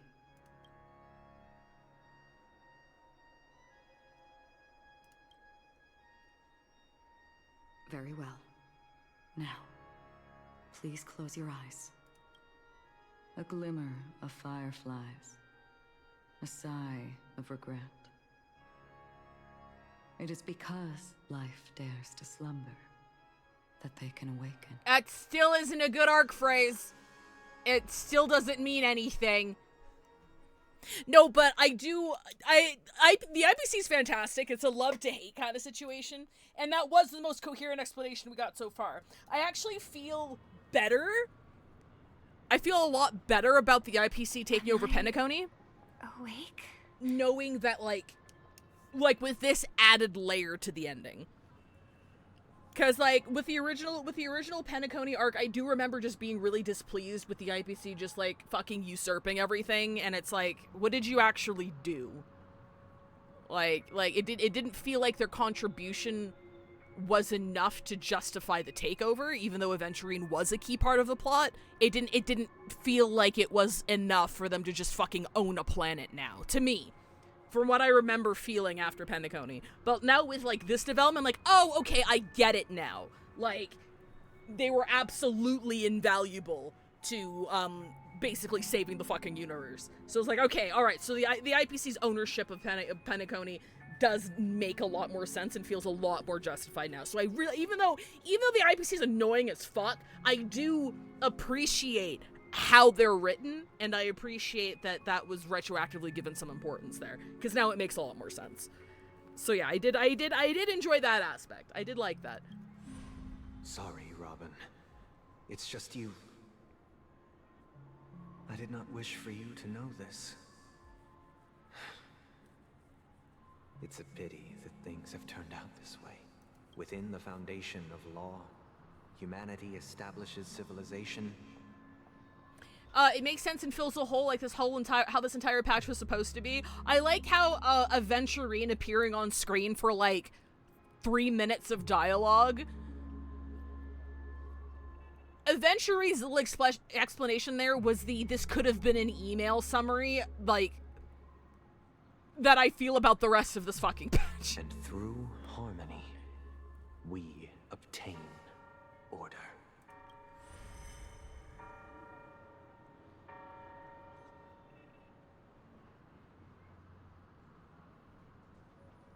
My brother. Did you still bring the Order's sweet dream into our paradise? Ow! You're Fuck off! Family card at Sorry. this hour? Sorry. Your brother doesn't exist anymore. Sorry. As of now, you'd better call them Anna. Sorry. I really don't like Sparkle. Impressive. You really woke up on your own. Her smug aura mocks me. I really do not like Sparkle. Let me reiterate. If you've had your fill, it'd be wise to leave before it's too late. The music of the harmony doesn't tolerate discord. Get her ass! Ow! Then I'll reiterate as well. I've done my part, and now I'm simply waiting for the fireworks to begin. It's kind of like I don't mind smug characters. Like Aventurine is extremely fucking smug, right? Dahlia is pretty fucking smug, you know? Like, it's just like, for me, Sparkle's smugness isn't really earned, personally. Like, Sampo is, like, pretty fucking smug, honestly. But it's just kind of like, it just, like, you haven't done enough in my eyes for me to respect you treating everybody like shit. Does that make sense? I'm trying to think, and I'm probably missing something here. If Sparkle did not exist in this arc, what would have changed? If Sparkle did not exist in Penacony, I'm trying to think about what would have changed, aside from, like, that one piece of intel she shared with the Stellaron Hunters. And I'm not coming up with anything. You know? Yeah, Robin would have been killed by somebody else, you know, sleepy, like everybody thought that she was in the first place.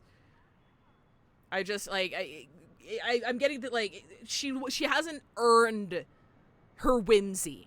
She hasn't earned it yet. She didn't earn it for me, opinion. She hasn't earned it for me in the original Penacony patch, and she definitely has not earned it now. I don't care about Sparkle. Why don't you just cut to the chase? Get her ass! Time's short, so I'll condense. And so are you, sorry. Oh, that even rhymed. I'm so talented. A nosy cremator left something on you. She wanted to use it to burn down the illusions you received from the sweet dream, allowing you to wake up from Anna's dream.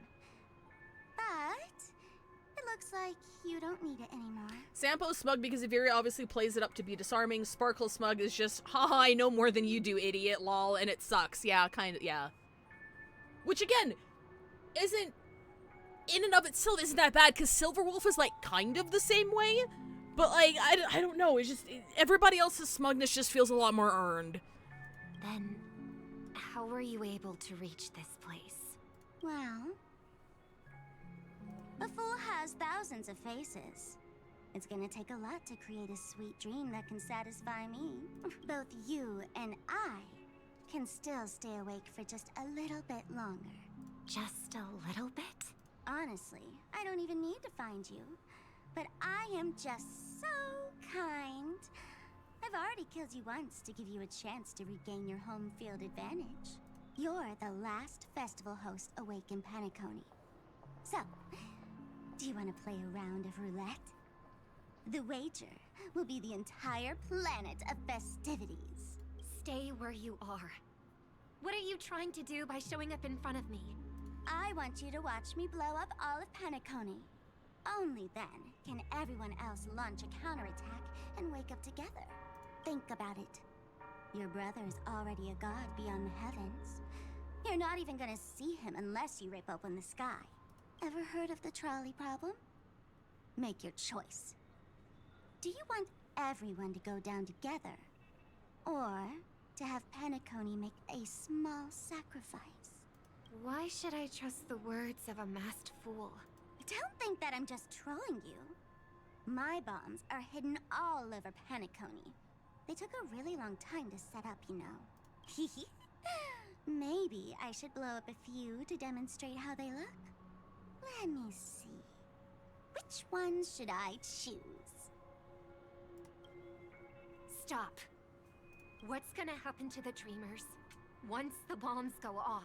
Robin is so sick of everyone's shit. She has been, like, pulled to and fro with everyone's machinations. She is just so fucking tired, and I love her. They will all die. Then you know I'd never agree to it. When it's time to make a sacrifice, reality won't be giving you any choices. Or do you want to replay the old joke about the Harmony treating everyone the same? Life is never a joke, fool. There is no such thing as a lesser evil in this world. Evil, just like morality, cannot be measured, nor can it be compared. Isn't that still the Harmony's same old song and dance? But that suits me just fine.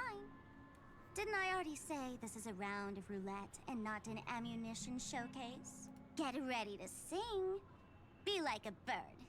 If you can make Sheepei hear you, then they definitely won't allow me to blow everyone to pieces, right? What will you choose now? You can either watch as I blow the entire place up, or you can try to save their lives.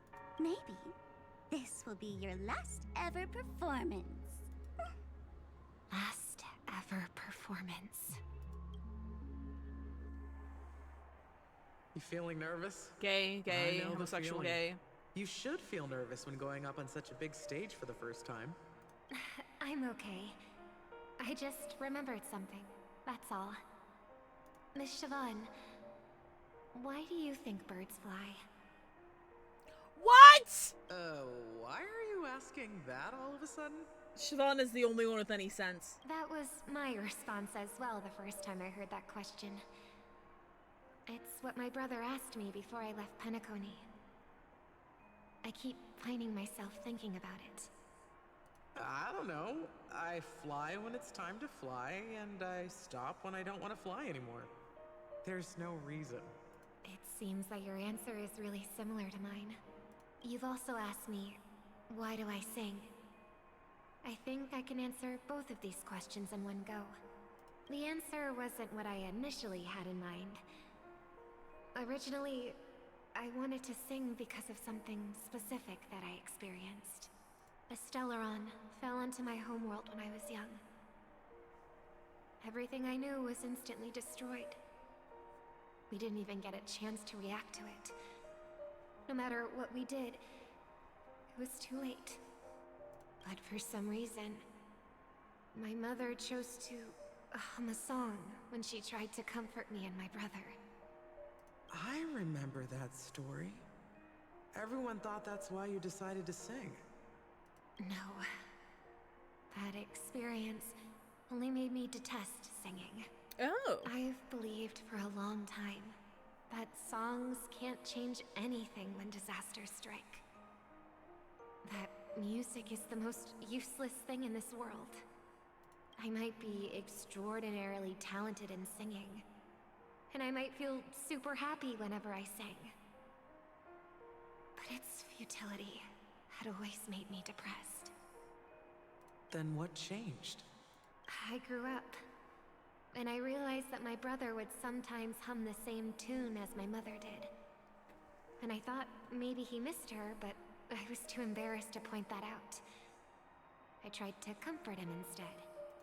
However, his answer to me made me realize what I should be singing for. Obviously, he didn't give me an answer directly, but it got me to think. Maybe some things don't need a reason or meaning at all.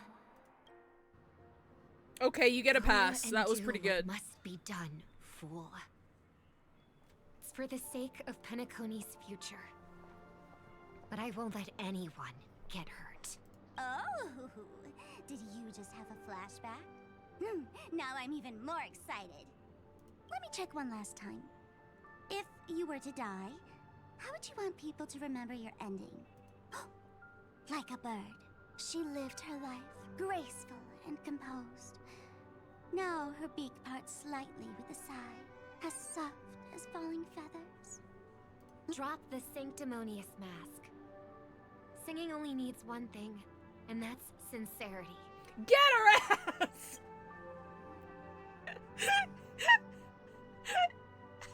My brother. Birds born with wings need no reason to soar into the sky. Thank you! Finally a sensible fucking answer! And those forced to fall back to Earth don't need anyone's condescending sympathy. The sky and Earth are each other's proof and aspiration. When a soaring bird looks down below, it discovers that even after falling, life still holds hope to continue.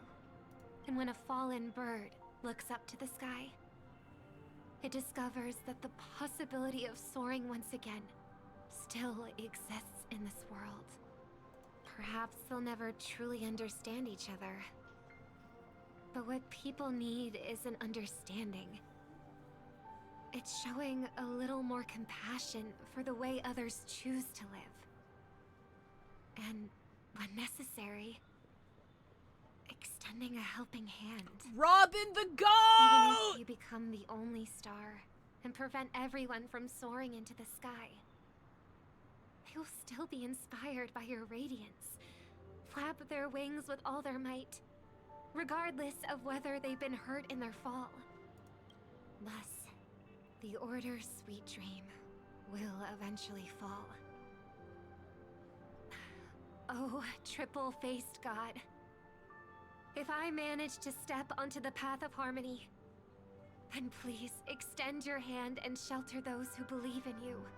And if I am a bird destined to fall, doomed to never sing again, then while the sound of me hitting the ground may be my last note for the harmony, it will never be this world's swan song. In the name of the sweet dream, the Charmony Festival now begins! Yatta! I'm gonna take an ad break now because I feel like we're on the cusp of something. So I'm gonna go ahead and hit it. I'll see you guys in 3 minutes. Robin needs a back brace from how hard she carried this patch. So fucking true.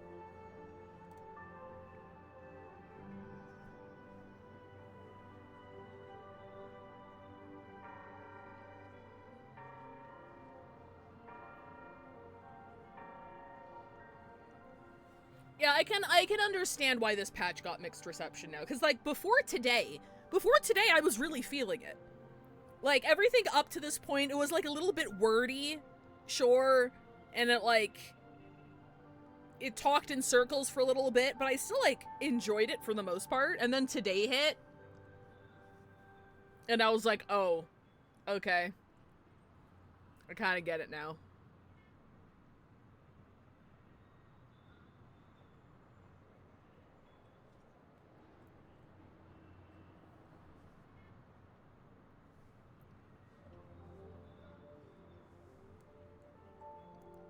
What took away is 90% fleshing out, 10% retcon, but that 10% is strong, like a strong coffee.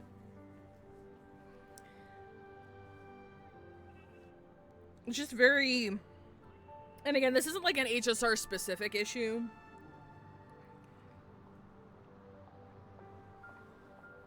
It's also really funny, being somebody who also plays like ZZZ, right? Because if you play ZZZ, it feels like they took the criticism, like every new Hoyoverse game improves on the one that came before it. So for ZZZ, it seems like they took the criticism about this kind of stuff, and they made things like almost overly simplistic. Like, especially in like 2.0. Things in 2.0 feel in season 2 feel very surface level, I guess. Very straightforward. And I don't know if they're afraid of trying to build something more that has a better, deeper threat. Where is that gong from? Like, that exact same gong is used, like, during battle somewhere. And it gives me, like, it fucking makes a Metal Gear Solid exclamation mark pop up above my head when I hear it. It triggers my fight or flight response. What enemy? No, I know it's the bell tower in the lobby, but that exact same gong is, like, used somewhere against an enemy or something. This is gonna fucking kill me.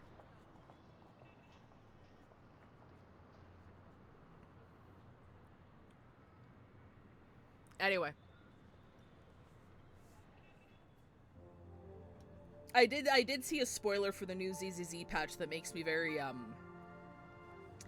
it kind of makes it obvious they just kind of wanted to get this season over with. And I don't know. I hope they take the criticism to heart and, aren't afraid to, like, push characters a little bit more and push the plotline a little bit more. Because in trying not to make things confusing, they have a lot of very shallow plot beats. And it seems like they're scared to do anything deeper. I also want to get this season over with. True. I'm 2 patches behind, and I'm not very much looking forward to it, but we're in it for the long haul. Alright, welcome back, everybody.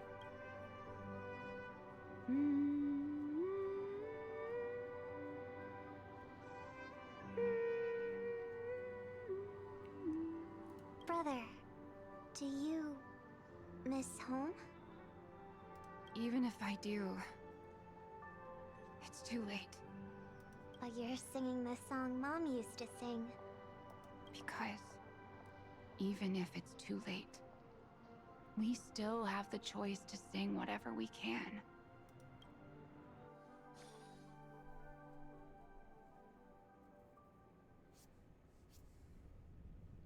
Welcome to the horizon of existence. Oh! I know where the... Okay, the exact same gong noise triggers in MYYYY, etc. whenever a dot procs on your own character. Okay, that's why it's giving me PTSD. Okay, got it. Alright, okay, sorry, that was bugging me. This place is one of the thousands of manifestations belonging to the sleeping and shapeless. And it's also an exit out of the nihility for the awake ones.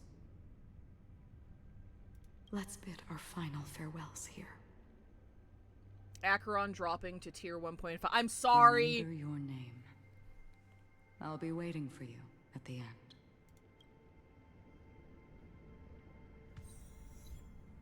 Flying requires no reason.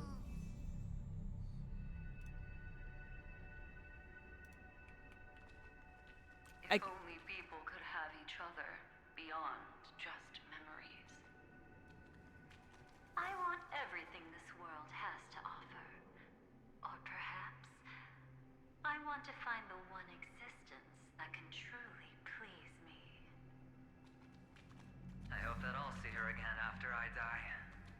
Then she'll know that I too am only human. And all humans will find happiness in the end.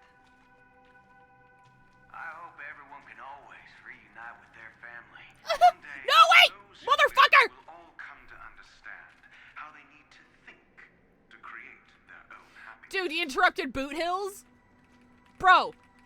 Bro! Bro, can I reproc this? What if I left?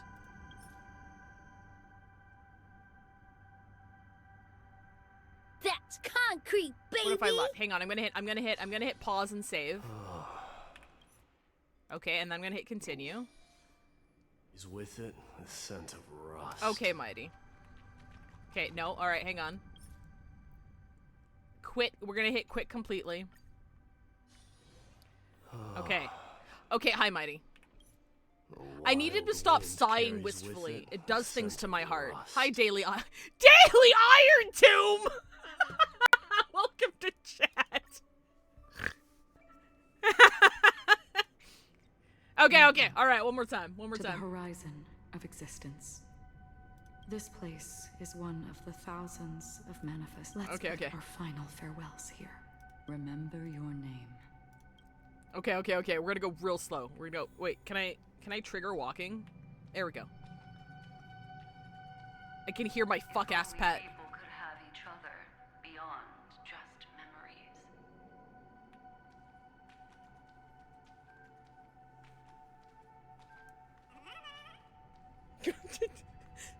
Not now, complainer! I want everything this world has to offer. Or perhaps, I want to find the one existence that can truly please me. I can't wait to brag to everybody that Iron Tomb follows me on Twitch. Thank you for the follow. I hope that I'll see her again after I die. Then she'll know that I too am only human. And all humans will find happiness in the end. This is a dreamscape so I can exist here, true?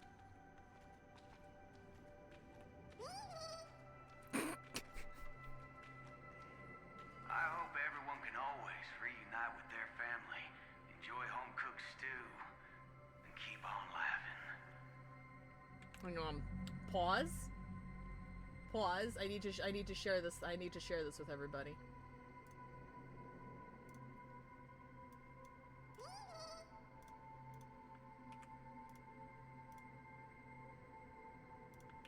Give me 1 second. Here we go. Here we go. I posted this already, so some of you might have already seen it. But, this hurt my ass. It hurt my ass a lot. I'm like, oh my god, I don't even go here. Oh my god. Oh my god, I don't even go here. Fucking Boot Hill, dude.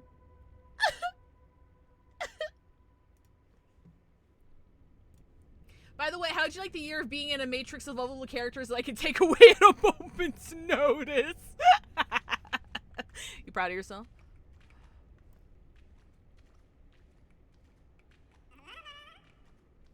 One day, those who live will all come to understand how they need to think to create their own happiness. May people embrace each other and offer their most sincere compliments to whoever they meet. I love how his wish is just like, I hope people are nice. That's all I want for the universe. Our hopes and dreams are in your hands now. Please guide them to witness every sunrise that is yet to come. My son!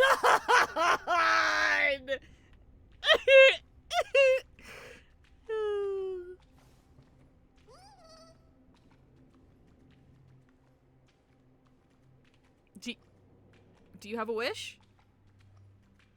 Do you...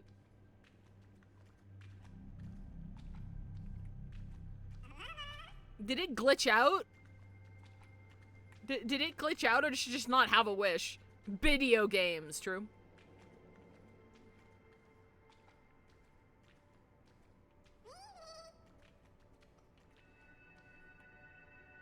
Oh, okay. Oh, okay, cool. Hey, I've read the script. Why are you asking me? What if I fail, dude? Then do your best to not fail. She literally just came out with a just win, forehead. Imagine losing. Couldn't be me. Oh, it's my family! It's not the time to leave your final words yet. We all believe in you. You need to believe in us, too. Don't have a skill issue.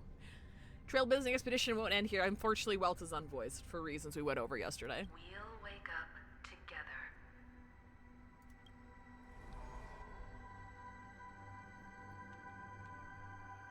Why does life slumber? We don't know the answer yet, but we're about to awaken from this dream. I don't know what the fuck that question is. Or perhaps such is the answer itself.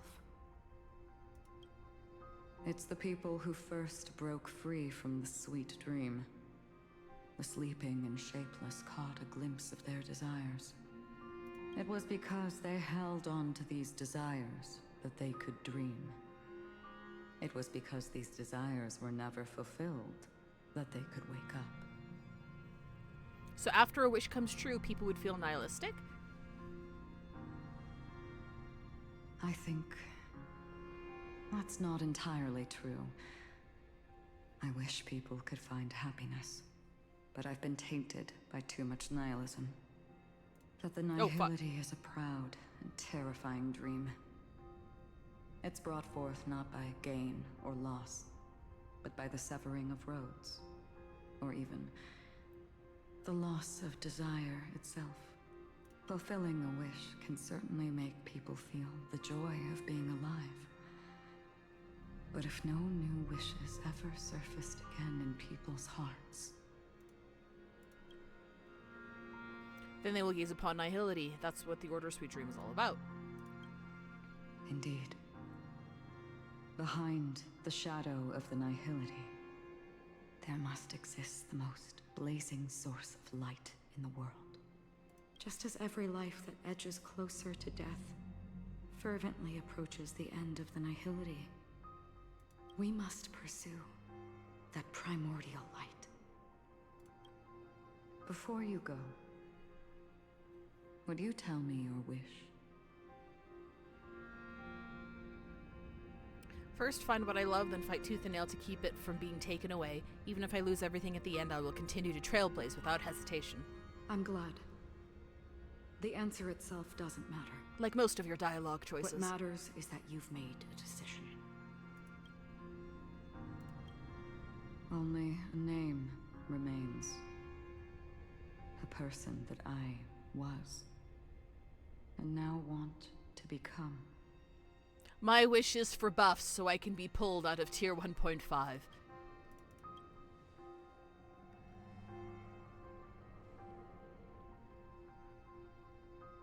You're looking right at it. She is a hunter who treads upon the finality, destined to sacrifice her own wishes to defy destiny.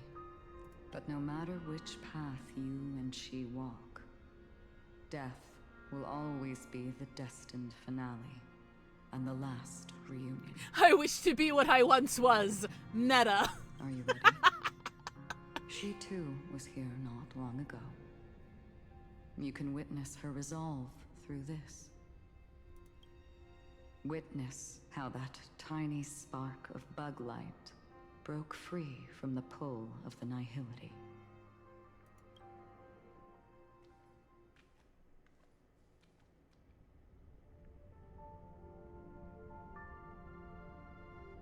Who were you in the past? The scenery. Am I dead? Really dead? Death is one step away from here. Step over this place, and you will truly embrace death. Or you can turn back. Tell me, who were you in the past? The Moth's Iron Cavalry. And who are you now? A Stellaron hunter. Then who will you become in the future?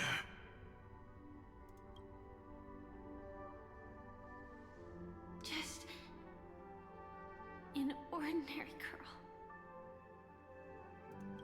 Well then, keep walking forward.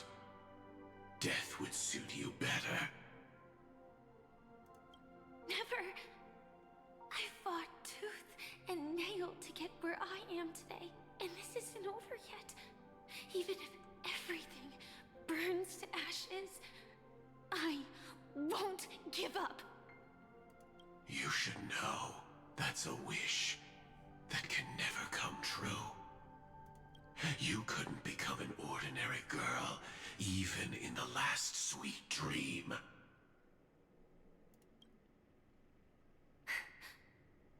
Why do you think that?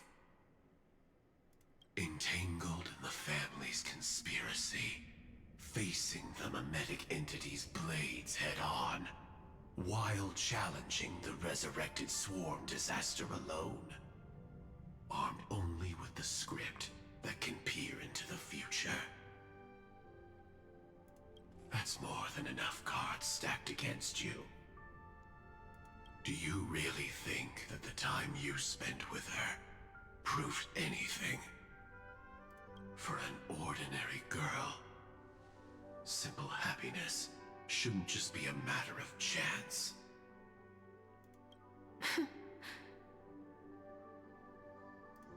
They used to say, all of this isn't what an ordinary girl would do. Aww. What? Perhaps the Dream Master was right. All the past we've left behind has already determined our future. All my experiences so far will still make me choose to step into danger when I face it in the future. But you misunderstood my answer. I guess it's my fault too. Always talking about wanting a normal life. As if the past that shaped me is some heavy burden weighing me down. Being a Glamoth's Iron Cavalry and having entropy loss syndrome are more than just scars. They are a past that taught me to cherish, urged me to seek, and showed me how to love. Aww! All the things you listed are quite extraordinary indeed, but I believe any ordinary girl would make the same choice I did. When faced with everything I have faced. Let's go! Firefly stocks! In the darkest moments, ordinary people never need to feel small. After all, they always discover that they've already become something noble and bright. Indeed, I can't change the outcome or even the process. But I can decide how to view my destiny. This is just an even deeper form of self-deception, compared to actually changing the outcome. Free will is mere self-deception for most people anyway. But as long as I'm not asking others to do the same, there's no shame in it for me. Everyone has their own answers as to why life slumbers. I'll take that! I'll take it! I'll take that! Some will never find their answer. But no one can take away their chance to keep looking for the answer. I won't give up, nor will I blame those who do. All I need to do is return their right to make that choice, and return that right to myself as well. So, I will leave this place together with you.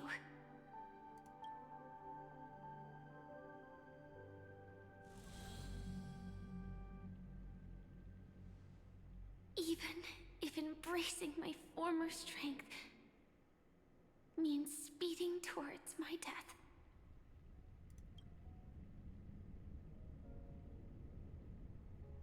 The name I gave myself is Firefly. I used to think I was similar to a firefly, just a fleeting glimmer of light.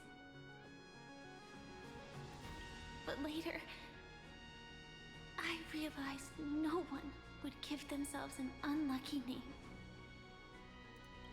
It was also because I thought fireflies were beautiful. Later, someone told me that my eyes don't actually work very well. Otherwise, I would have figured out that those insects aren't beautiful at all. Beauty, love, all our feelings stem from the flaws we were born with. And that's what makes each of us unique. Yet, I can't help but love these little things. Even though I'm sensitive to cold and can't stand the night wind, I still go stargazing. Even though baking cakes is really troublesome, I'll still keep trying. Because I love giving them to people who matter to me and seeing those people smile. I love going around looking for cute dresses, not to show off to others, but because it makes me feel good. So, I won't mind any flaws anymore. I won't fear any new scars. I'll give it my all to find what I love, and I won't let destiny take them away. So...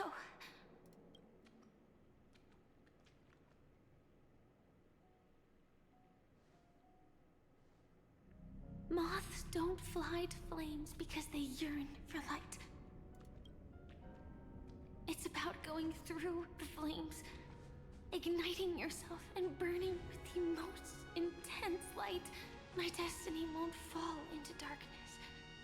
I will light up everything around me.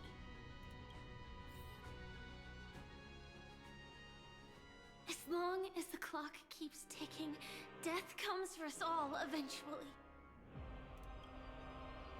And life has its time, too. If my world always ends up being burned to ashes, then let it burn!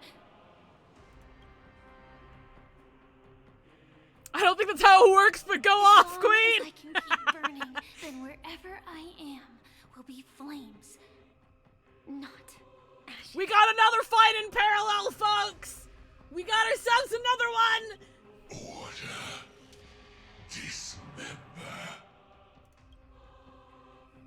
Actually, I used to envy you. You wouldn't feel pain, even though you were born to bring disaster.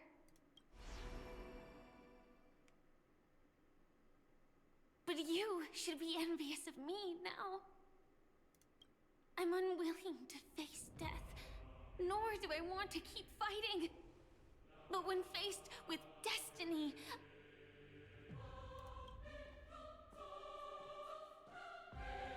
I will never run away.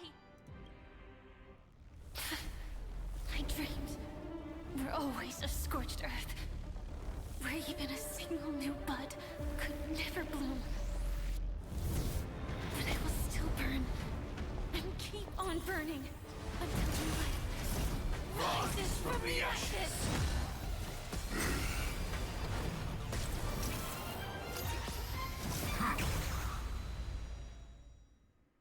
Evil Sam! If you are the Dream Master's answer, then listen to my reply in his stead.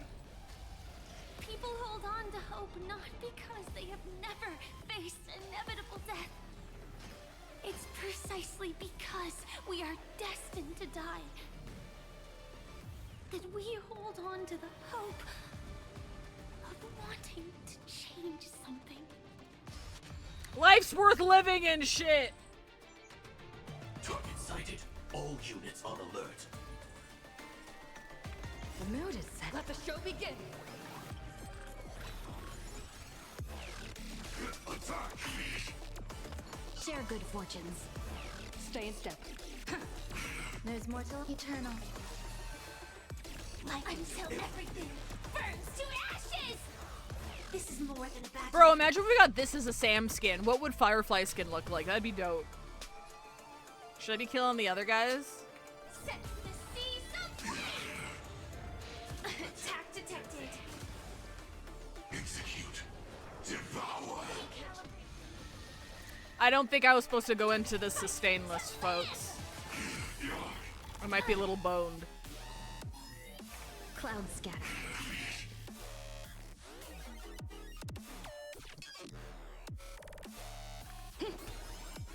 Enjoying yourself? Preparing to feed. Every petal, all will be swept away. Wait, fuck, did I do that before her turn? I might have done that before her turn. Existence is unity. I think we're dead here, folks. Attack detected. Yeah, we're dead here, folks. Digest. Mutation. Unfortunate. I didn't realize this was a boss fight. Hang on. I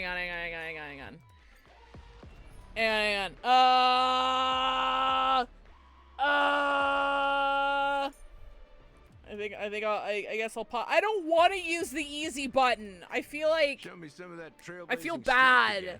I feel bad using the easy button, okay? I think we'll do this. That should work a little bit better. Always remember. If you are the Dream Master's answer, then listen to my reply in his stead. People hold on to hope. I have plenty of teams that could wipe this guy out in a breath, okay? I'm just trying to be lore accurate! To die. That we hold on to the hope of wanting to change something. Unite our goals. Eternal.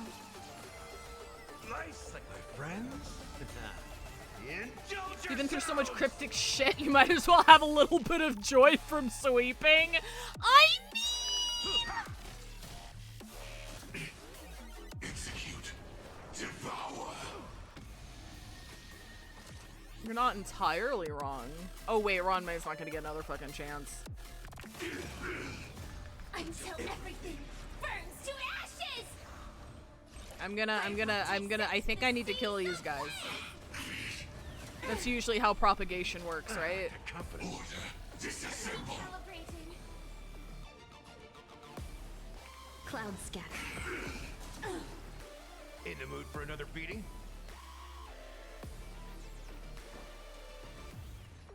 Time to mix things up. So this is the warmth of life. Every petal, all will be swept away by the wind. Existence is unity.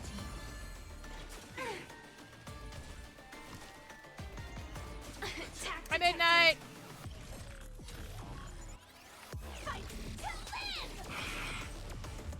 live!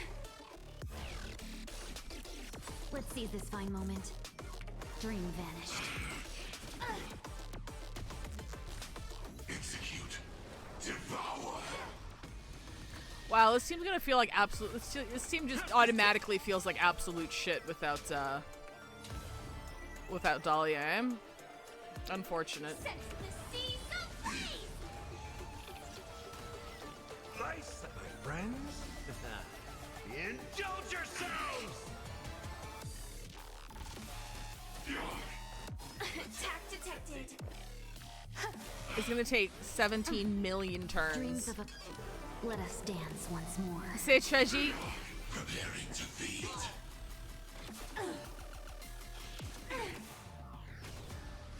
Firefight to live! Adjusting more. Oh wait, here we go. Hang on. Let's seize this fine moment. Unite our goals. In the mood for another beating? I'm gonna do fucking There's more to life.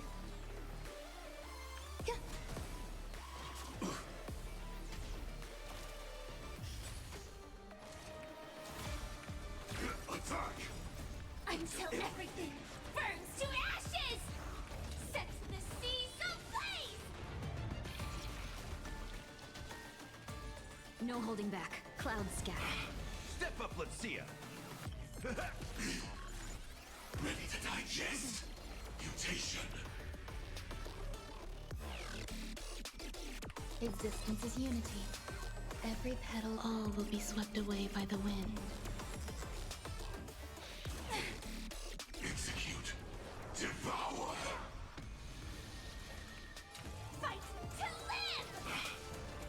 Oh my god. Dream vanished. In the mood for another Oh meeting? my god. Time to mix things up. 1,000 thanks, benefactor. Oh my god. Oh, this team feels so fucking bad. Alright, come on, look out, you got this! You got this! Have we met? Share good fortunes. Dreams of a... Let us dance. Hey, she's out of her fucking state already, hang on! Step up, let's see ya. How's this taste? So this is the warmth of life. She's gonna pull Dahlia, right? Sincerely, Ho-Yo.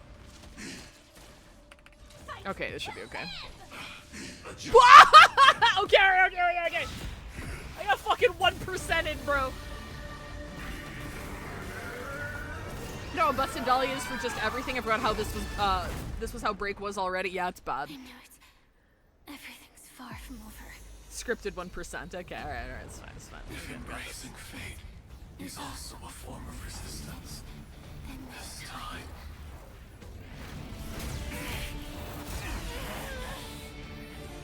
I shall embrace death.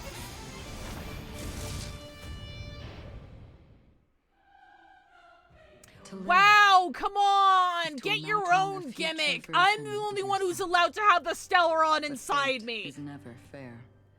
The choices people make are almost completely dictated by their past.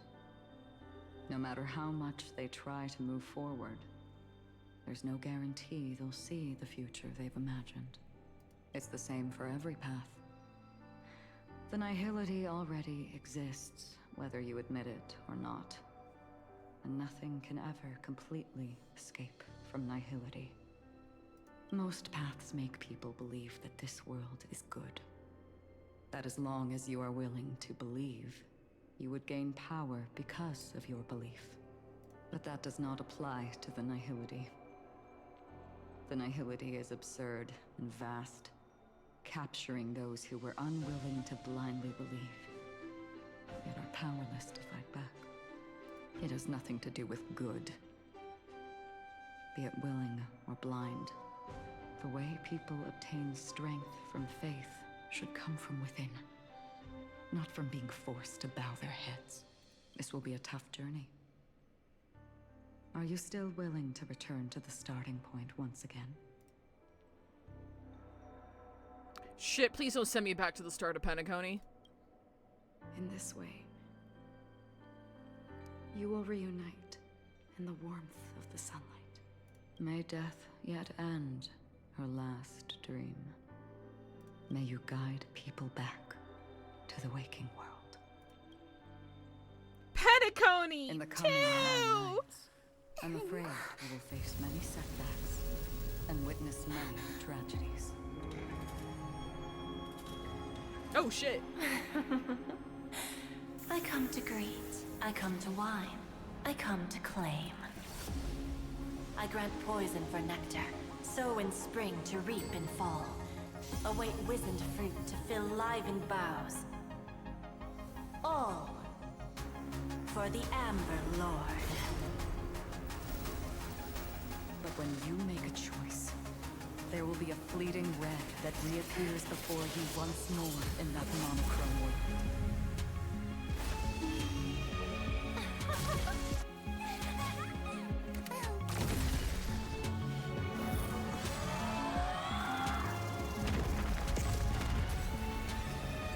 What you must do now is ponder its significance, and then return to the waking world.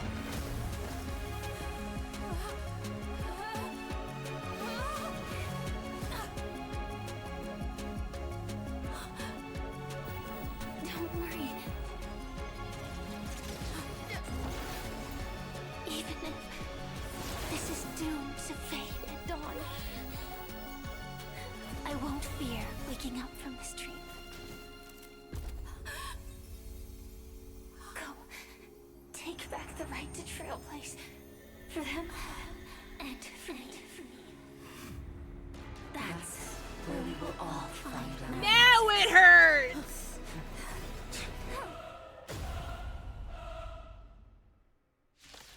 Okay, I did like that. I wish that was in the fucking original timeline though. Wake up from your dream. The future of Penacony won't belong to the Order, but will be determined by human will. The divine power of Enna, actually. So be it. It wasn't my intention anyway. Let us discern in human form thee. Did the gods create this world? Do the gods love all beings? Oh gods, you only need to hold your tongue here and silently hearken. All life shall grow as nature intended and reach its end. This mortal world should rest in mortal hands.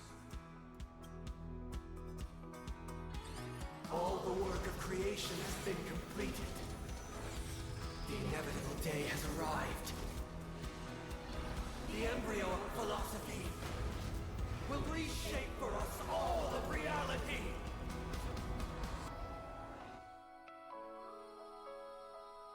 No more gods will ever stand here again.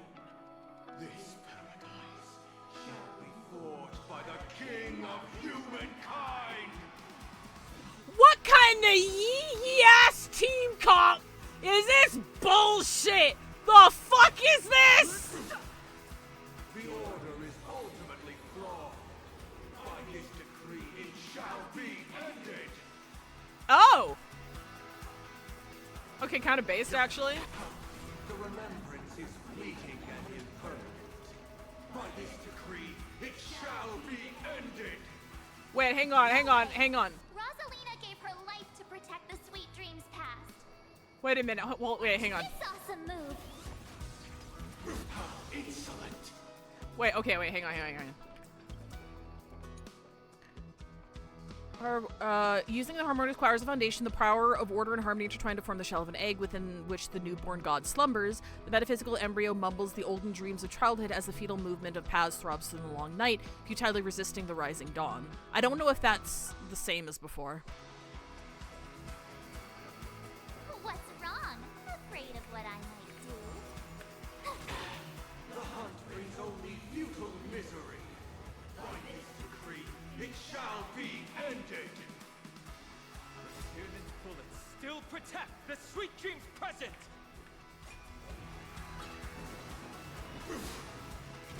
Yeah, wait, what if we let him though? Yeah, hang on, hold up. Hang on, he's even more based? No light unextinguished.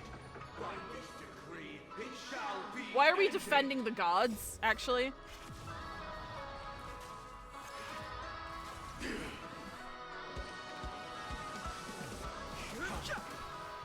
The trailblaze knows it attempts the impossible. By this decree, it shall be ended. Even so, Mikhail still believed in tomorrow.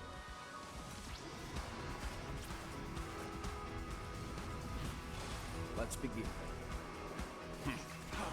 With this perfect melody I command, recreate paradise anew.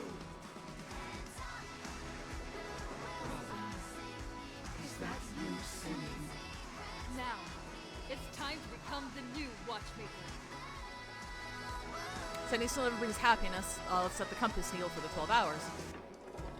Only by blazing a trail forward can we set time in motion and give it meaning. Only after the sweet dream ends will tomorrow come. People will keep moving forward, discovering countless new wonders. Tomorrow, people will know that the world will still welcome countless marvels worth fighting for. A stagnant sweet dream can't imprison our desires. Make this journey— Throw a tree at his ass! Insolent.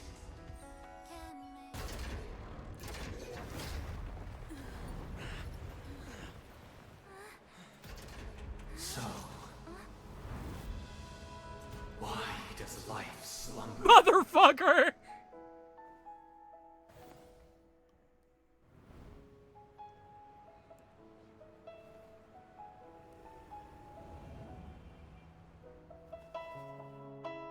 Yeah, Yeah, oh, this is, okay, yeah, this is the original story, so they didn't record this part, which was kind of short-sighted, honestly.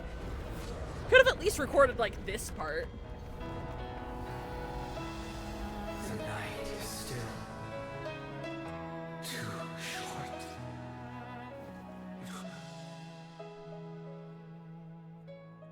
Brother, the dream is over.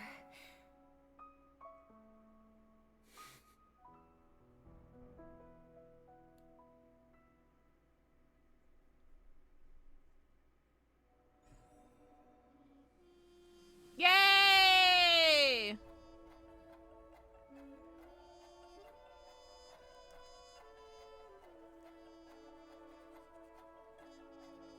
That was hit or miss. There was a lot of good shit in it that I did enjoy. It got kind of dodgy there for about like an hour in the middle. It got real fucking dodgy.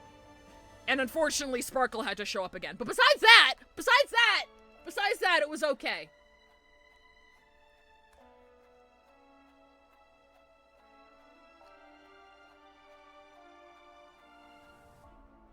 It was still working with base Penacony.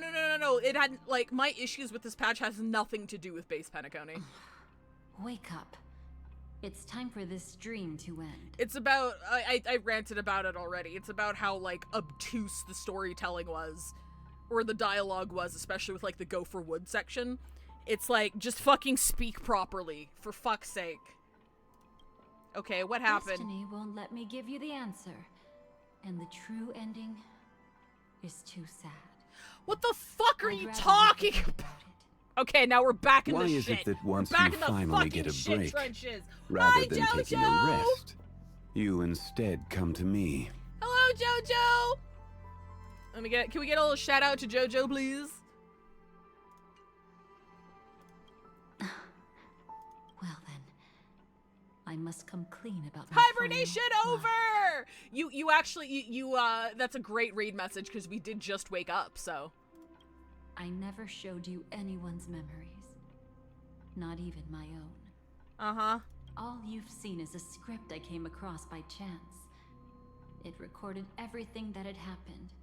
And using its stimulation, you actually managed to enter the memories from your own perspective and remember everything anew. Okay. It means you're different. Unique. You've done something no one has ever done before. Even though your memories were cremated to ashes, you were able to recall them once more, treasuring them once again in your heart. Are we immune to cremator bullshit? The Stellaron Hunters say you are the one who can turn the wheels of time and give it meaning. That you are the one who can alter destiny and make whole what is incomplete. Come. I want to show you something. Elio? Oh, it's Elio! Oh, so hello. Hi everybody. Sorry, you caught us in the epilogue of a boss battle. Hi, thank you very much, Jojo, for the raid. I hope you had a fantastic stream. Welcome to stream, everybody. My name is Fivetail. I stream gacha games. I play gacha games, so you don't have to. Right now we're finishing up patch 3.8 of HSR. It has been a convoluted, confounding mess, but it had its moments, and I'm having a good time. He's scary. I don't like that. Can I just leave?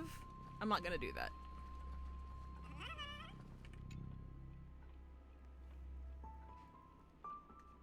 Hey, buddy! This is what I promised to give you. The truth about the finality. This cat is not Elio, but a strand of Terminus's divine corpus. It's Terminus's finality, right? The Stellaron Hunters described this scene to me. Something I've never seen myself. When Terminus ascends to godhood once more, they will manifest their 1,000-armed divine form and proclaim, "Now I am become finality, lifting the wheel of time, the destroyer of worlds." Then, Terminus turned into a pack of black cats, distributing every ounce of their divine power between those creatures. The cats shall depart from the end of the world, going against the river of time till the moment of the universe's birth. Oh, so the cats were never Elio? So like in like Kafka's splash art and shit, it was never Elio? What you see is one of those cats. As for Elio, he is an even more special existence. Only the Stellaron hunters know his true identity. What connection do I have with the cat? Am I an emanator of finality? Am I a cat and that's why I got golden eyes? An ending you haven't yet remembered. But you must be prepared. What really happened is that Firefly didn't meet with anyone between the fall of the Great Septimus and when she left Penacony. Not even you. She knew how tragic her third death would be. So she only dared to watch you from afar and hid on her lonesome when she was about to fade away. Hi, Joshua! But even sad memories are precious. If you can accept farewells with grace, then you'll gain the strength to create reunions. Hang on, guys. I'll be right back.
Okay, I'm back. When you bid farewell to loved ones, you should cry while they can still hear you. That's the only way they'll know just how many people love them. I mean, like...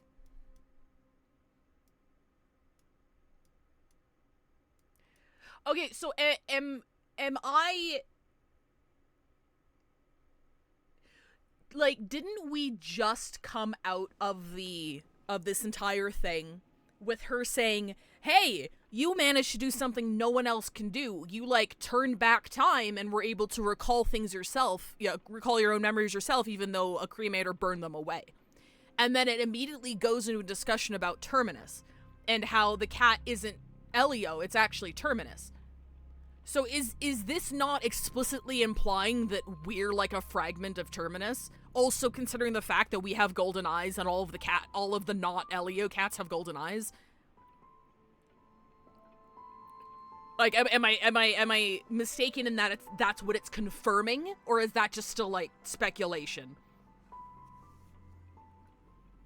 Because I thought that was kind of overt, but if that's not what they're trying to imply here, then maybe I'm mistaken. I would keep going. Okay, got it. I will find everything that is lost. You know, I often wonder if everything I'm doing right now is just a whimsical gift from destiny. That I haven't really decided anything, but merely being tossed around at its mercy. But right now, I don't care. Because my joy is real. My sorrow is real. And you will be the same. Remember, if you have regrets that must be mended, then shout with all your might from the depths of your heart. Let it be passed to the end of time, and make Terminus, who is about to set off, hear your call. The fact that you can see this black cat means Terminus is in the process of passing by you. The power of only one black cat cannot change much, but your past is Terminus's future. If it remembers your voice and decides to change something in its own future, your past will change accordingly. Perhaps it is because the world is destined to shatter that an ordinary girl can obtain the bouquet she yearns for. Say the might of Terminus render the final dole whole?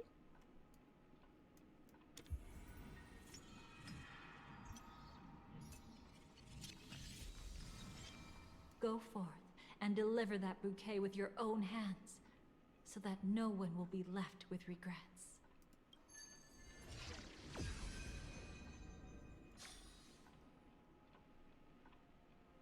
I hope we'll meet again. The only one who could ever please me. Oh? Father, destruction is not just a single glorious moment. Ew. And the same applies to destiny and memories. She's so Only by horny. enkindling the winter wilderness with flames that cross the sky can we make the indestructible manifest once more. This is the experience from cultivators who had remade the world, and the wondrous creations from those who painted the world. Sitting among the embers, they drew the morning star, knowing best that only in times of extreme hunger do the stars begin to turn. Why does life slumber? You will eventually find your own answer.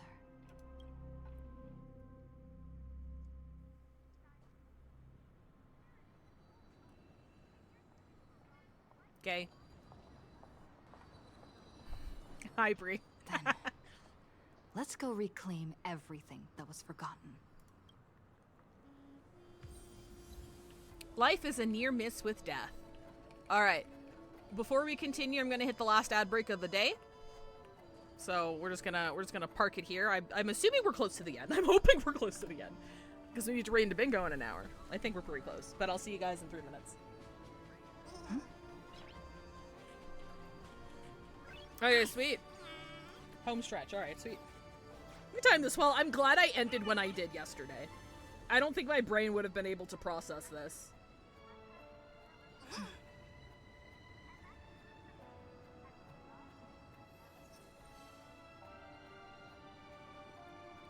Much longer. Yeah, I don't mind it. Any criticisms that I have are more to do with like the time frame between where we ended off yesterday and like the stuff shortly after like Sparkle. Like that window was obtusely told. Though I did like the final result. I get it. I think it's cool. I mean, yesterday wasn't told fantastic either, but it wasn't like as bad as today. I really hope they figure out a way to make things more digestible going forward. Because I know translating from CN is a hurdle in and of itself because so many more things can be said in CN with such fewer words that translate. Because Arknights had the exact same fucking problem. Translating and localizing things from CN script is like a lot.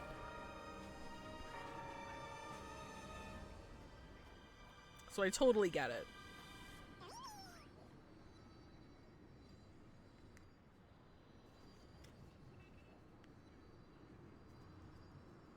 Hang on, give me 1 second. I gotta type in the code.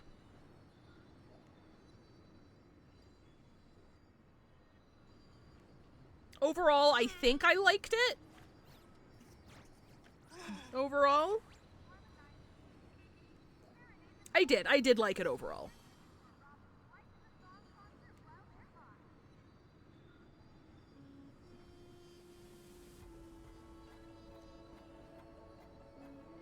Nice.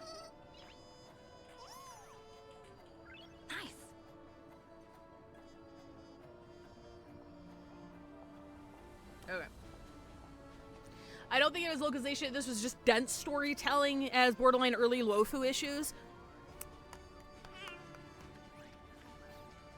I can, like, partially agree with that because, like, the issue that I had with the Lofu is that, hang on, I'll be right back. Give me like 2 seconds.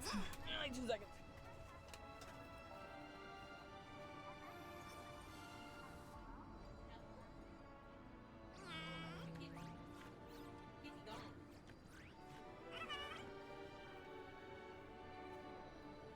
Okay, alright, hang on. My issue with the Lofu, as I haven't replayed it since I started HSR. I played through it as a new player. My main issue with the Luofu is that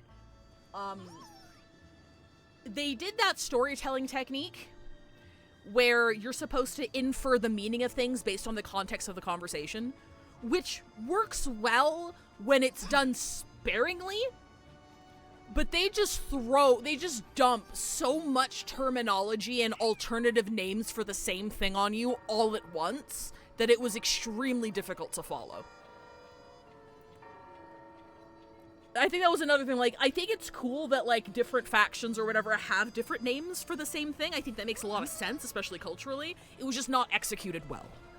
And, like, me, like, it really took me out of the world, and I spent more time trying to digest what the fuck they were saying rather than enjoying the actual immersion, if that makes sense. That was my issue with it.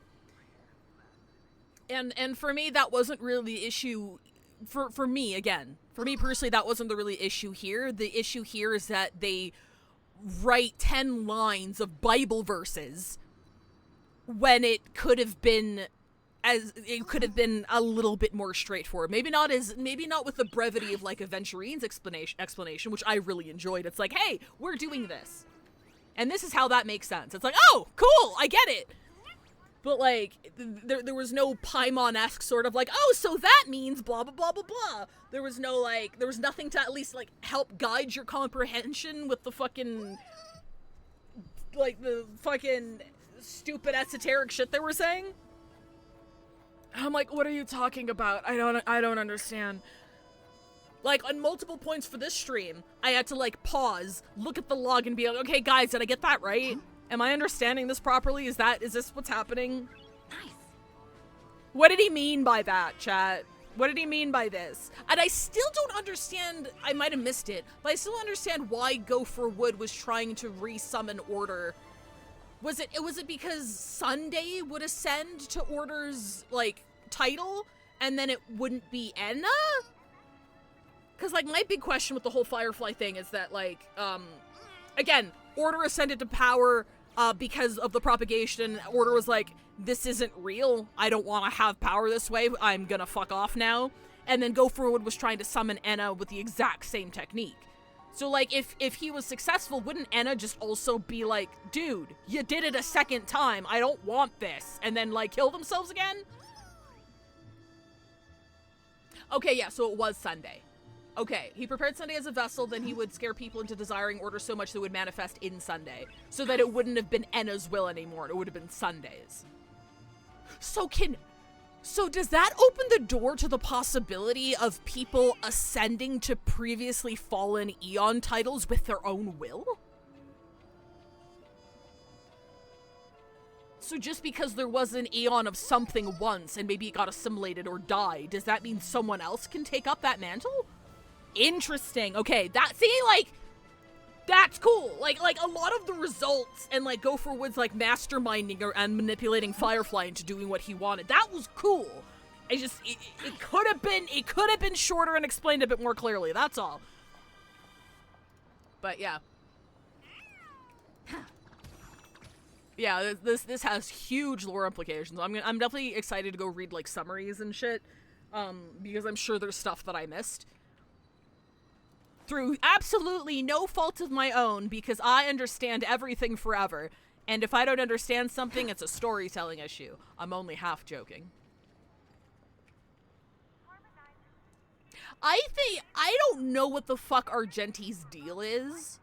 And on one hand, it's funnier if we don't, but on the other hand, I'm like, what the fuck is his deal? Like, even in the Nihility scene, he was just labeled as Beauty's wish or something. Like he himself was Beauty. Which is kind of crazy.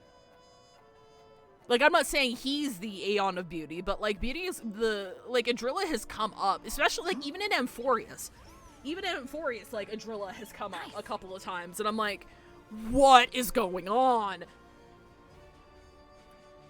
Yeah, the Trailblazers can become a new Akavili if one of them embodied the Trailblaze strong enough. I'm, from the Terminus lore drop, what I'm thinking is that us going against destruction is a ruse. I'm thinking it's kind of a ruse. Because, like, I feel like it was done, like, it was a ruse to set up so that we could draw Destruction's gaze. But I think we're like a fragment, like some kind of stray fragment of Terminus, who is going to prevent the collapse of the universe by ascending to Eonhood for the Trailblaze. That's kind of where I'm pointing right now, and that's why we're, like, collecting fucking gazes like Pokemon throughout the game, because we need to become strong enough to transcend the end of the universe. That's my current running theory. Nice. As someone who's only like half invested in the lore. You arrogant gambler. I've already seen through your tricks. I don't ship them, but they definitely are fucking. Does that make sense? Like, I'm not a fan of this ship, but they're fucking. Oh, do tell me what you figured out. When sailing through storms, drunkards always beg for mercy from destiny. So? So, they all died. Destiny loves to watch them crash onto the reefs. A fool deserves a fool's end. I feel like I need to read between the lines here, Professor. But you know I'm not that well read. You're not lucky at all. You chose to forever remain sober, never becoming a drunkard. Let's make an actual bet then. It's the perfect day for a few drinks. Once I'm actually drunk, you'll see just how wrong you are. But I don't even care about the outcome. In this world, what could be more precious than possibilities? Hate fuck quadrant, what was that called again? Kismessitude. Oh wait, where are you going? Oh shit. Oh wait, they actually walk away. That's kind of cool. Creating a brand new path. That's truly astonishing. You must have some ideas as his sister, right? If he really managed to do it, what kind of path? Kismessitude, I get it, True. I think it must have been a battle between different kinds of the Trailblaze. However, my brother came to the wrong conclusion. His original aspiration was similar to the Trailblaze, yet the road he walked was one named the Domination, or the Conquest. Even if someone wishes for everyone's happiness, that's still a selfish wish. There will always be those who don't want to be saved, who want to save themselves. Okay.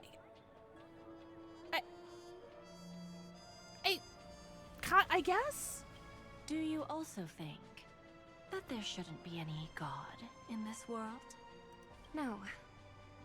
Even a god who does nothing can at least give people something to believe in and find comfort in.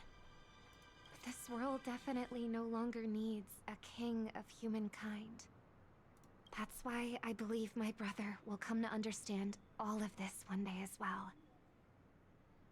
He made mistakes, but he was stopped.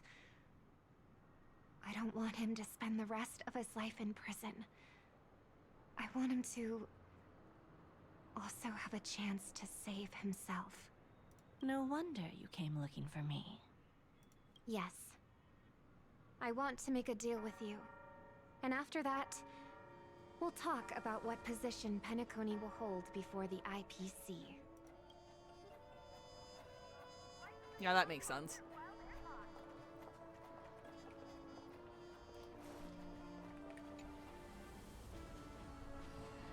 So, you still don't want me to join? That's Elio's decision. He saw my future? In all possible futures where you join the Stellaron Hunters, you will ultimately choose betrayal. You shall become a Lord Ravager named Ephemera, poised to destroy the Remembrance. What?! Those were Elio's exact words, and your payment. Payment? After everything is over, we want you to burn some of her memories. May I know why? She can't head to the next stop with these memories. It would draw the Destruction's attention to her too early, and she'd die there. That makes sense, actually. I can do that. But I'll give the memories back to her sooner or later. In my own way. Just got back and got to see Dahlia get booted from the team. This is the cop-out reason for this patch is but still, yeah, no, it's still like, I don't deny this. I think the game is more for having this patch. I think anybody who Doom posts and says this patch was stupid and useless and served no fucking purpose is being disingenuous. I do think Penacony is more for having this patch. I'm just not a huge fan of exactly how it was executed. That's all. If I were to summarize my feelings about it, I think I loved getting to see Robin and Firefly just act as their own people for a while. That was fucking awesome. Like, I did not expect them to get this much screen time. And for being a literal walking plot device, Dahlia was actually carried out pretty well, I think. Yeah, so it's just, the lack of brevity is my only criticism about the patch. Otherwise, I think it was a really clever way of doing it. And I think Penacony is definitely all the more for it. Like, I liked its existence for sure. Whether you try to stop me or not. No one will stop you. It is already written in the script. Yeah, so, I know you want to join our club, but we can't let you join because, like, our boss sees the future, and in every future you join, you fuck us over and become a Lord Ravager. So, no. It will be a new beginning. The 4 apocalypses will converge towards the destruction because of it, while the cosmos will join hands to overcome that annihilation.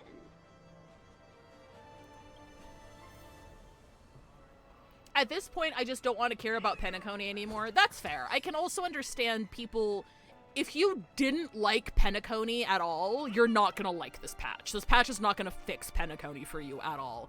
But I do think it filled in some much needed filling in of the blanks, in my opinion.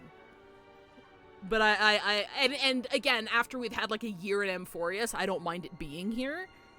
Because Penacony, like, having this right after Penacony would be too much fucking Penacony. So I don't mind this as an interlude. I like it. Burnt. Yes. Just like with Mr. Aventurine back then. Nihility infected the dreamscape the moment you drew your blade. Stellaron Hunters hate that guy. He tries to recruit Jing Liu. Fuck you, we'll avoid that future. Tries to recruit Dahlia. Yeah, go fuck yourself. Thankfully, this is the world within the dreamscape. Constance took all the knot upon herself and burnt it away completely. Perhaps she won't be able to fully recover for a long time. Wait, she did what? Nihility infected the dreamscape the moment you drew your blade. This is the world within the dreamscape. Constance did all the knot upon herself and burned it completely away. I'm very sorry. What is being said here? I'm missing it. Don't be. She's got other pressing matters right now. That's why she asked me to meet you. She really wants to thank you. The null is a better way of saying it. Okay, so did Constance, like, erase all of Nihility within the dreamscape? And it took so much power that she's gonna be out of commission for a while? Is that what's being She's said? betrayed too many people. Okay. Facing death threats from Avengers at every moment. She used to delight in dancing with death. But at the moment she burned away the nihility, she said she was blooming. Oh my god. She said that, for the first time, she felt the joy of being alive. Oh my god, I'm blooming. Come to think of it, people all believe that the Dahlia's floriography means betrayal. But on the planet where it was first discovered, the locals saw it as a symbol of life and prosperity. I love many times this game is like, they got bodied, so they're gonna be gone for a while. Hey, you know what? I appreciate the honesty. It keeps people from feeling too all-powerful, I suppose. But where's Firefly? I haven't seen her anywhere. Hey, Sage.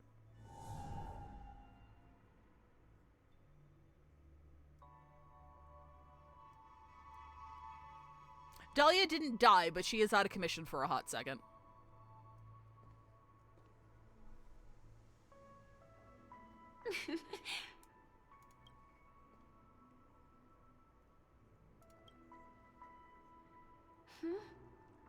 How did you know I was here? Potty break. Sorry. I wasn't trying to avoid you. But I have my own reasons. Can you just let me stay here by myself? Thank you. I'm sure we'll meet again. Actually, there are some things about you I feel I should tell you. But I don't want to get you in trouble. Sorry.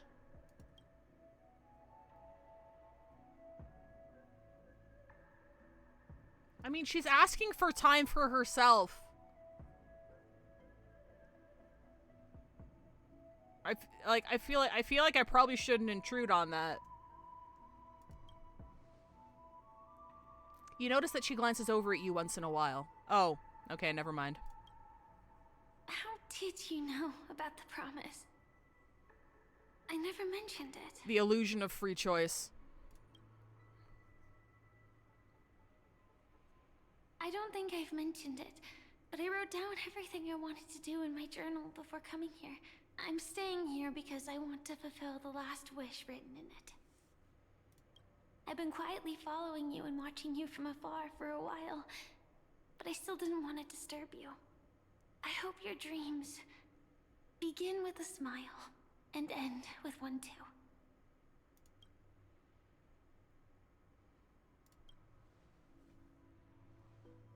To see the fireworks, of course.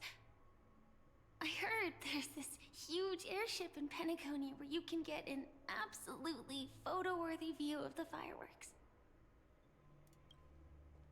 So, let's go watch the fireworks.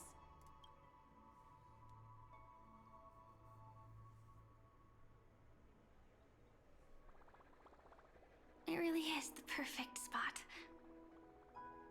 You've got great taste. You don't get it! I've got a quest marker! Either way, thank you. Looks like it hasn't started yet. Let's sit for a while.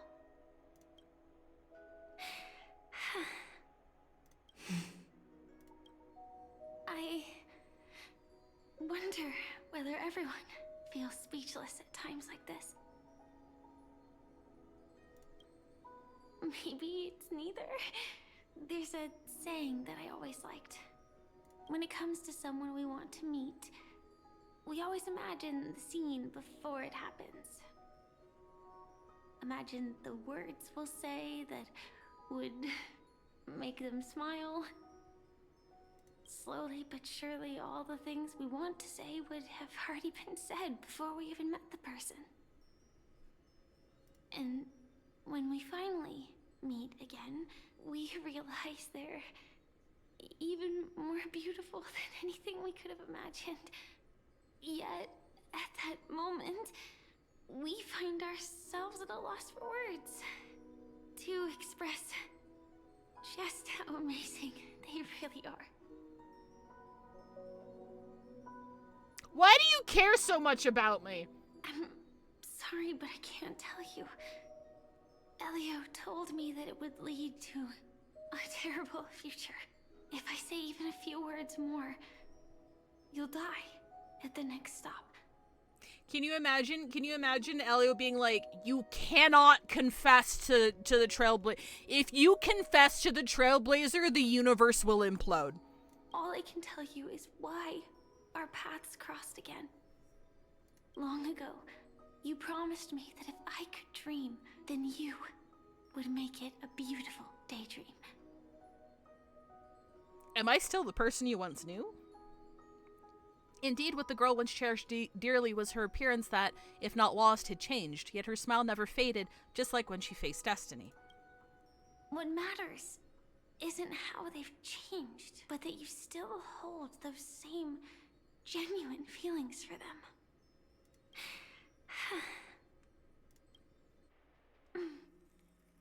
I'm sorry.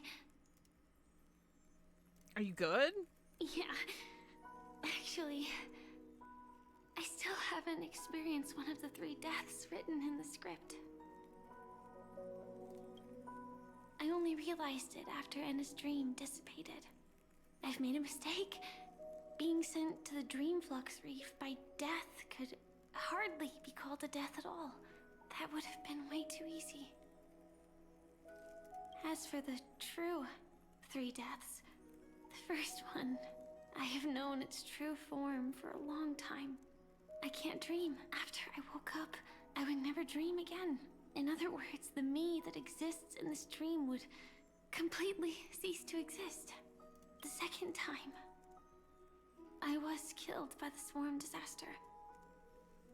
I activated my true power and came back from death. But that power would inevitably lead me to the 3rd death. My symptoms would accelerate uncontrollably until I die of entropy loss. The dreamscape had already started merging with reality when we arrived in Penacony. I thought I was dreaming, but I was actually also living in waking reality. It was causing my entropy loss syndrome to worsen. But don't worry, I asked Silverwolf about it, and she said things won't get that serious in real life. Let's not talk about this anymore. I just don't want to see you looking sad. This is our most beautiful daydream, and we should see it through with smiles on our faces. After all, we never know when we will use up all the moments we have with someone across all space and time. Hey, could you close your eyes? Bro, we're gonna make out. If this is my only chance to dream, then I want you to see the best version of me. As we near the end, let me indulge in a bit of perfectionism. Just like what I used to do. Let's close our eyes and imagine ourselves being together. Even if you can't see me, you'll still know that we've never been far apart. I won't. I promise to stay as long as I can.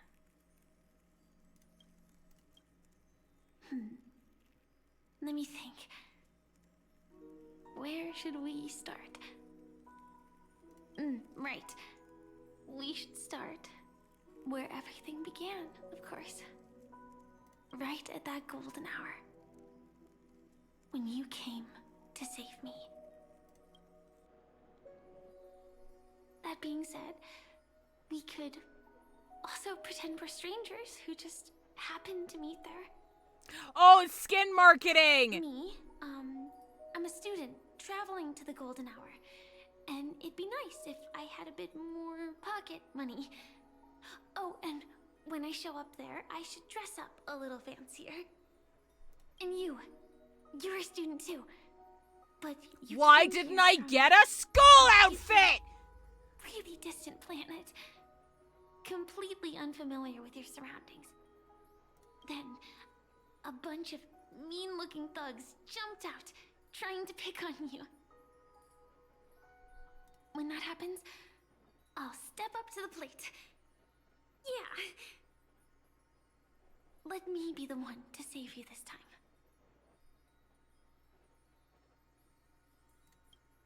Let's kick their asses! That's exactly what I'm going to do. The result doesn't matter. And even the process isn't important. What matters is how we take part in this journey. And how we choose to view it. So, grant me one more wish. Remember how I held you and flew into the sky when we fought against Enna's dream? Back then, I wasn't sure if I would ever wake up again, but I was happy.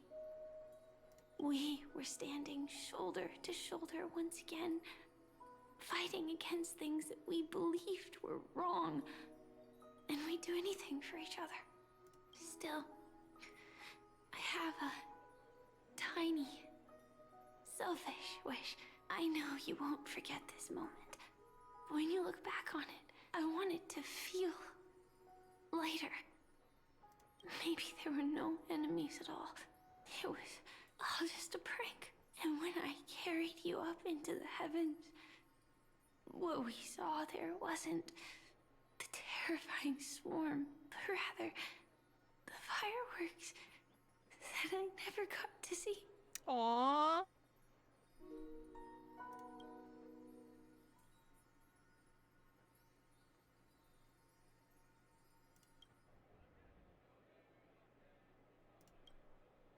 Sarah Lynn? Firefly? Elio said we're destined to head to different finalities, that we can't have a future. That's why you told me that you'll give me a daydream more beautiful than any ending could ever be. I'm looking forward to it. But can we really not step over that ending together? I'm not scared of death, but please don't let me die alone. They say you're destined to bring about the finality, but I believe you'll be there. You definitely will. Only you can know it, and only you can decide. This cosmos certainly doesn't exist solely for you, nor does it flow only under your gaze, but it's forever waiting for you to save it.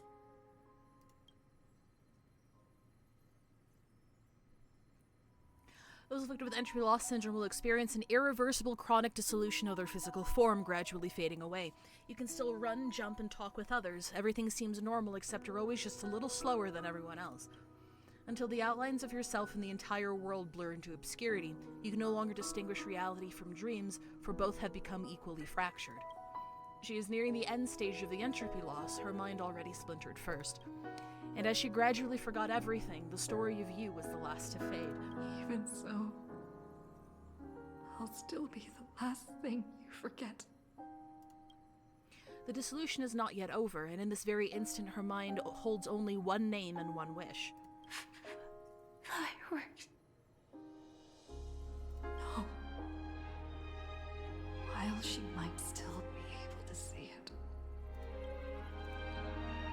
The result doesn't matter. And even the process isn't important. What matters is how we take part in this journey. And how we choose to view it. I'll do everything I promised you.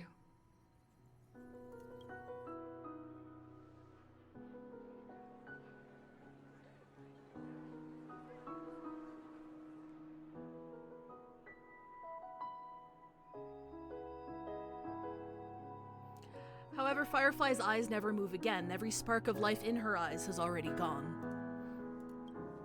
Am I still one step too late?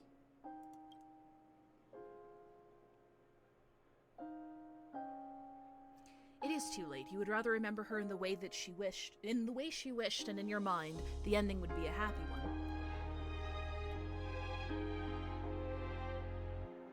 But when she looks back on this day, she will always discover one regret that can never be mended. Why? The crowd buzzes with excitement and the fireworks are about to light up the sky.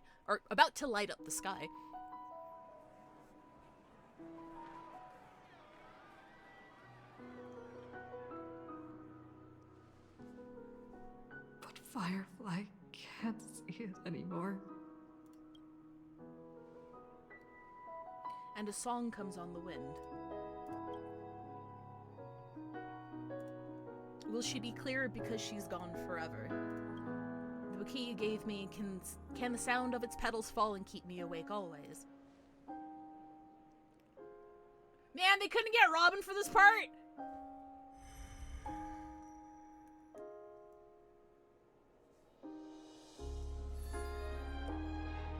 Oh no, not the dead wife! Turn around! No.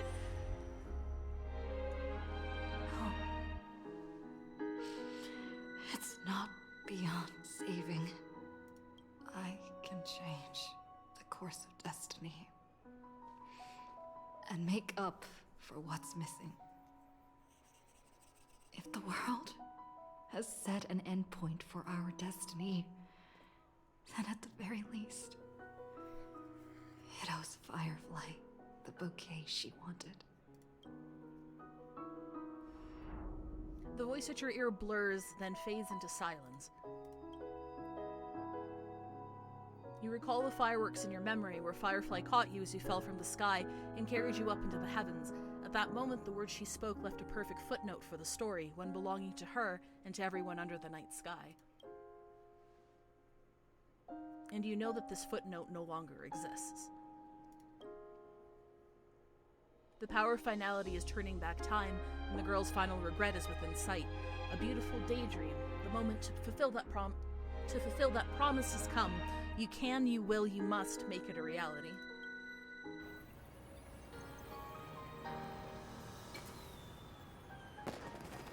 You see, everything is possible in this land of the dreams.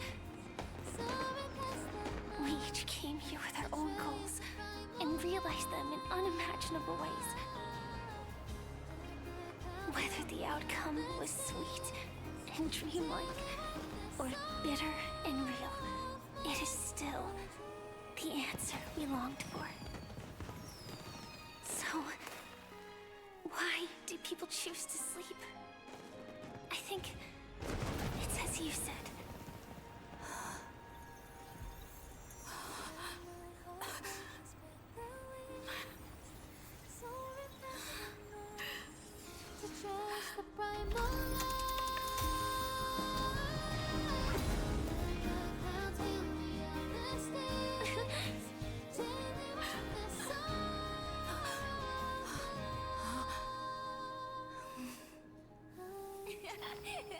So when tomorrow comes, we'll wake from our dreams, smiling.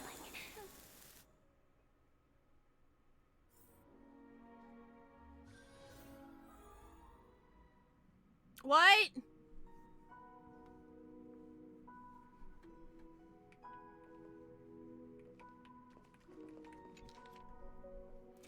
Photo taken at an unknown time, but the reality of its touch is undeniable. In the past, the scene truly came to pass, leaving behind proof of its transpiration.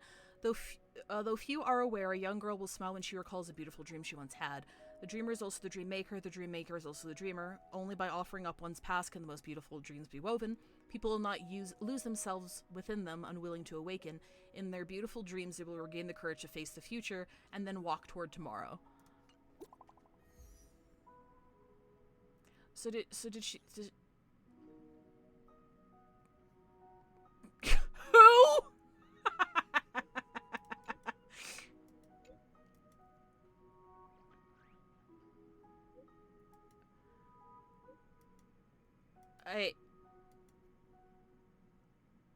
What?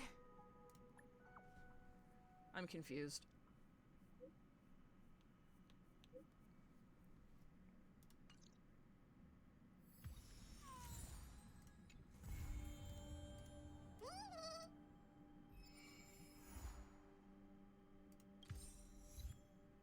Okay, so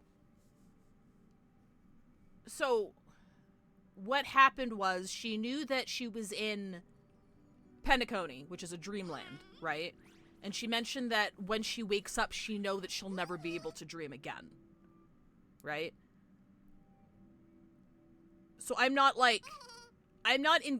entirely okay. Here's the thing that confuses me. I'm not entirely sure what that last segment was. Like, did she die and then we used the power of finality and friendship to bring her back? Or was she never really under the threat of dying because it was just like the dreamscape her that died? I'm not stupid. I can tell that last scene was supposed to be sad, but also I play a gacha game, and I know there's no real stakes, and the last time I felt any stakes was Amphorius.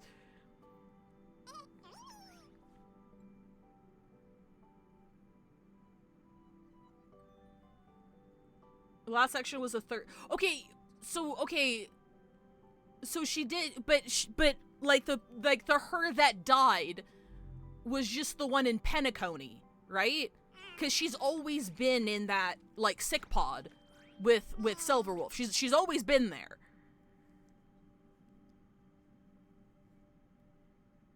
It was her third death. We gave her a happy ending to the only dream she can ever have. Okay.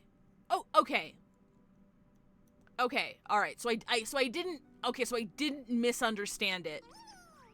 It was just the first and last time that she'd be able to dream.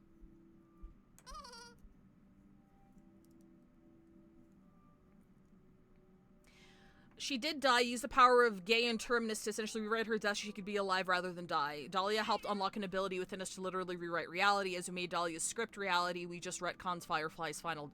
Oh, that's way worse.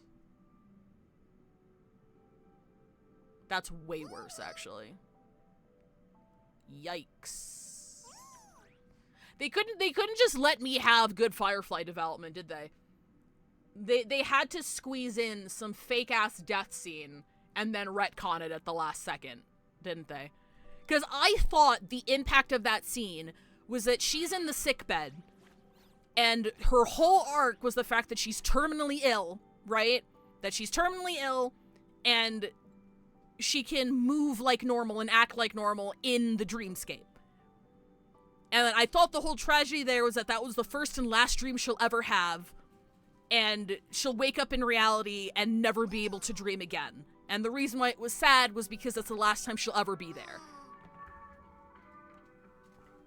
But you're telling me that's not the case. You're telling me the case is Firefly died and we used the power of Deus Ex Machina and yearning to make her alive again. That is what you're telling me. That fucking sucks. I'm sorry. That's bullshit. It's dumb. I was willing to take the thank you, the fake out death because it wasn't her actually dying. It was like her ability to dream. And I'd be like, okay, yeah, that's really sad. Like, that's her whole thing, right? That she can't dream, and this is the only dream that she can have, and she's dying because she's waking up, and she'll never be able to be there again. Like, I get that. But you're telling me she, like, actually for real died, and then she didn't. Yeah, that's really lame. Okay, so I liked the patch, and I was defending the patch, and then we got to the ending of the patch, and I like it significantly less. They couldn't kill off the wife. It's not that! Like, I knew they weren't gonna kill her off. It's just, like, there's a difference between, like, oh, her dreamscape self is dead, and because of things that happen, she'll never be able to dream again. I'm like, okay, that's sad. That's a death. That's not really a death. But it still fulfills, like, her third death because it's her dreamscape self that died and will never be able to come back. I'm like, okay, I can take that. Because she's still alive in reality, she just can't dream anymore. And then there's, no, she actually died. And then for some reason, we rewrote time and reality so that she's back. You saw the fireworks. Whatever. Fucking whatever. This is why I was in a state of preemptive mourning while Amphorius was happening, because I knew we'd never be that peak again. I knew we were coming back to the same old bullshit that this game has always had as soon as Amphorius was over. It was teetering that way toward the end of Amphorius already, and now we're back, ladies and gentlemen. And now I'm never gonna love anything again. In the game. Oh, okay. I love you.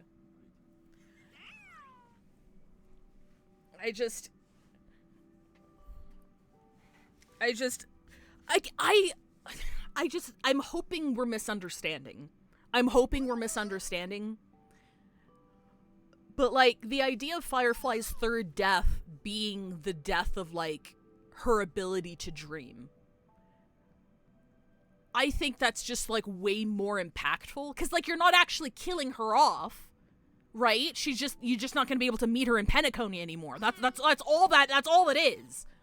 That's all that was. Like, I thought that's what they were doing, but then I thought that would be a clever way of getting around killing a playable character while still having them die, because she wouldn't actually be dead. It would just be, like, her ability to dream that's dead. And I'm like, okay, that's cool. I can get behind that. Oh, God. Why does anything we do from now on matter, then? Like, that's what I don't get. So if we, like, have these powers, or was it because our powers were specifically tied to the events of Penacony? And now, like, we can't do that anymore?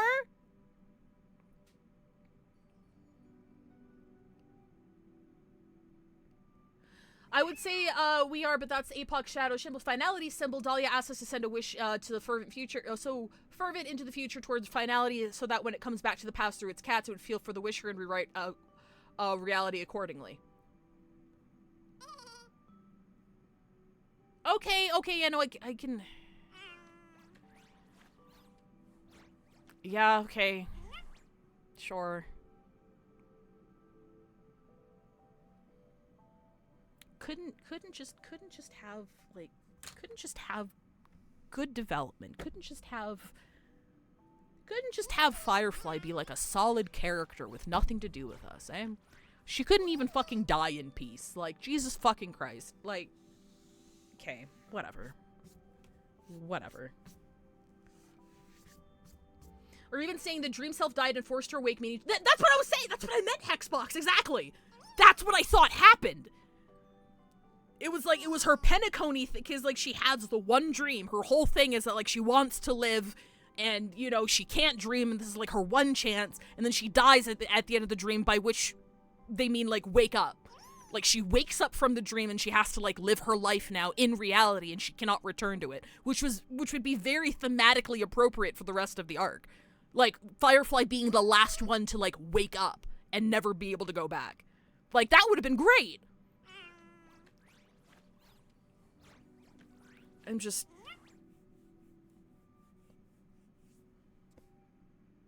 Okay. Well, that was 3.8. Yeah. Cool. I'm more stoked that we appear to be extremely close to finality, if not potentially finality. It's like, yeah, that's really cool. Like, again, it doesn't... Them tripping at the finish line doesn't negate how I feel about the rest of the patch, personally. The lore drops were fucking insane. I think the lore drops and shit were really cool.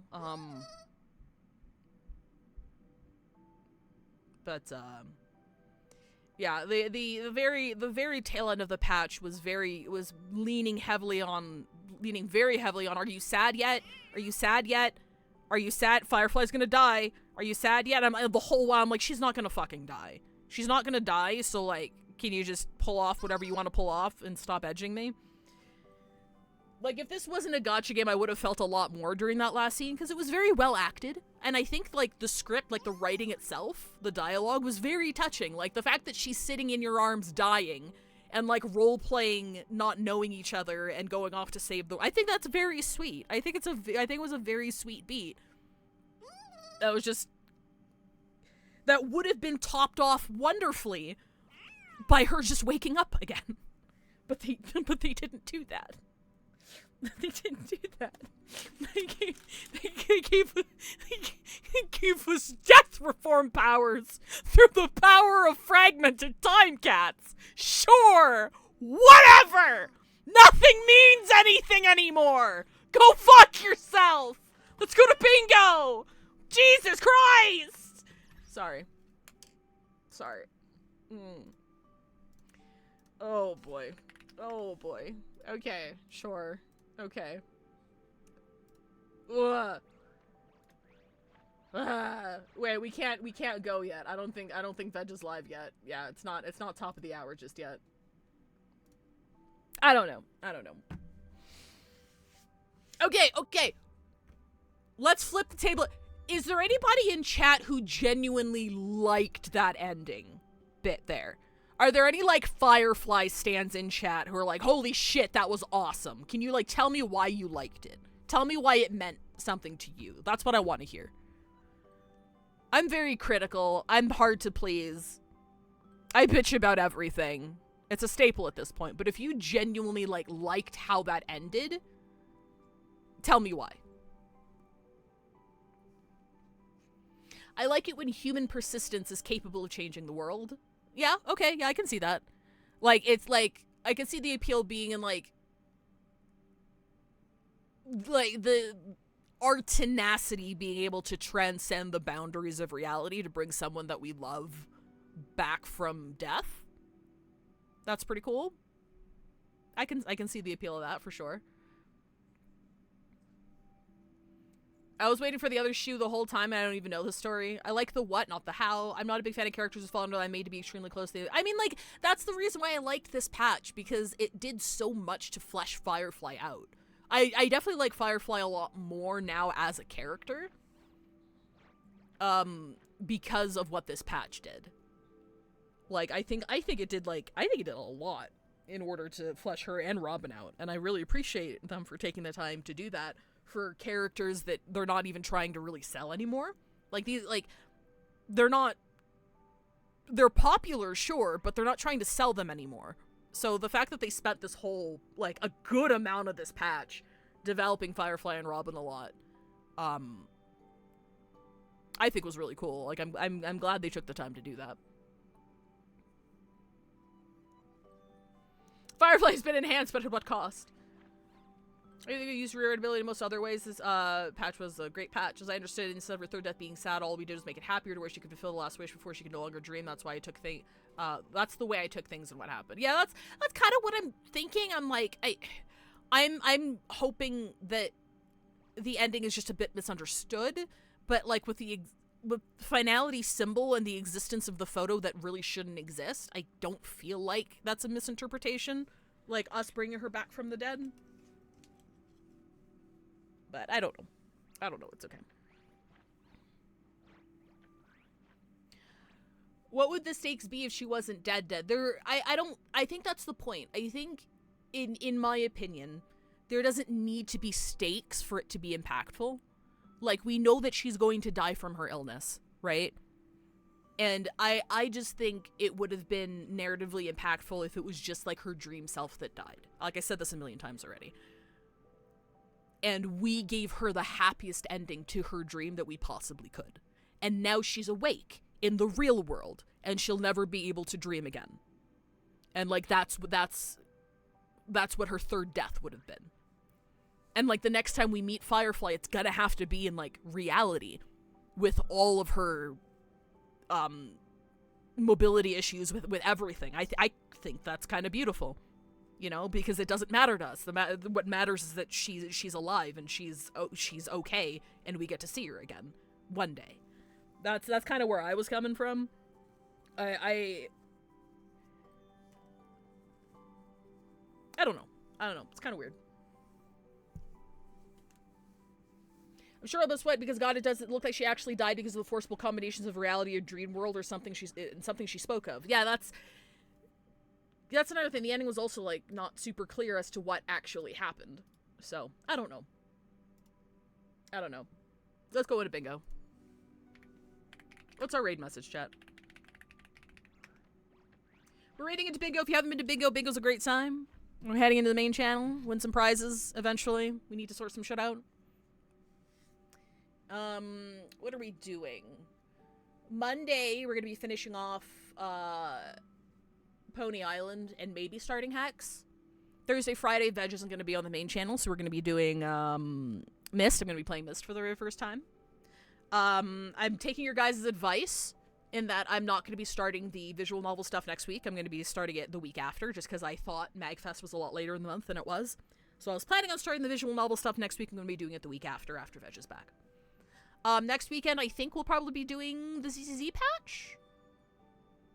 I'm not sure if I'm going to be starting up Final Fantasy XIV again, because as far as I know, Veg hasn't booted it up at all this week, so I'm like, we might just keep on keeping on. He may or may not join us for not being caught up. I'm not entirely sure. But I would like to do a bit more Final Fantasy XIV next week, starting up again. Not entirely sure when. I'll get back to you. But, gay and cats... Wait. Hang on. Gay cats bend reality. There we go. That's a bit more coherent. I'll see you guys when I see you. If I don't see you at Bingo, I'll see you next week. Have a good one. Thanks for joining me. Bye-bye.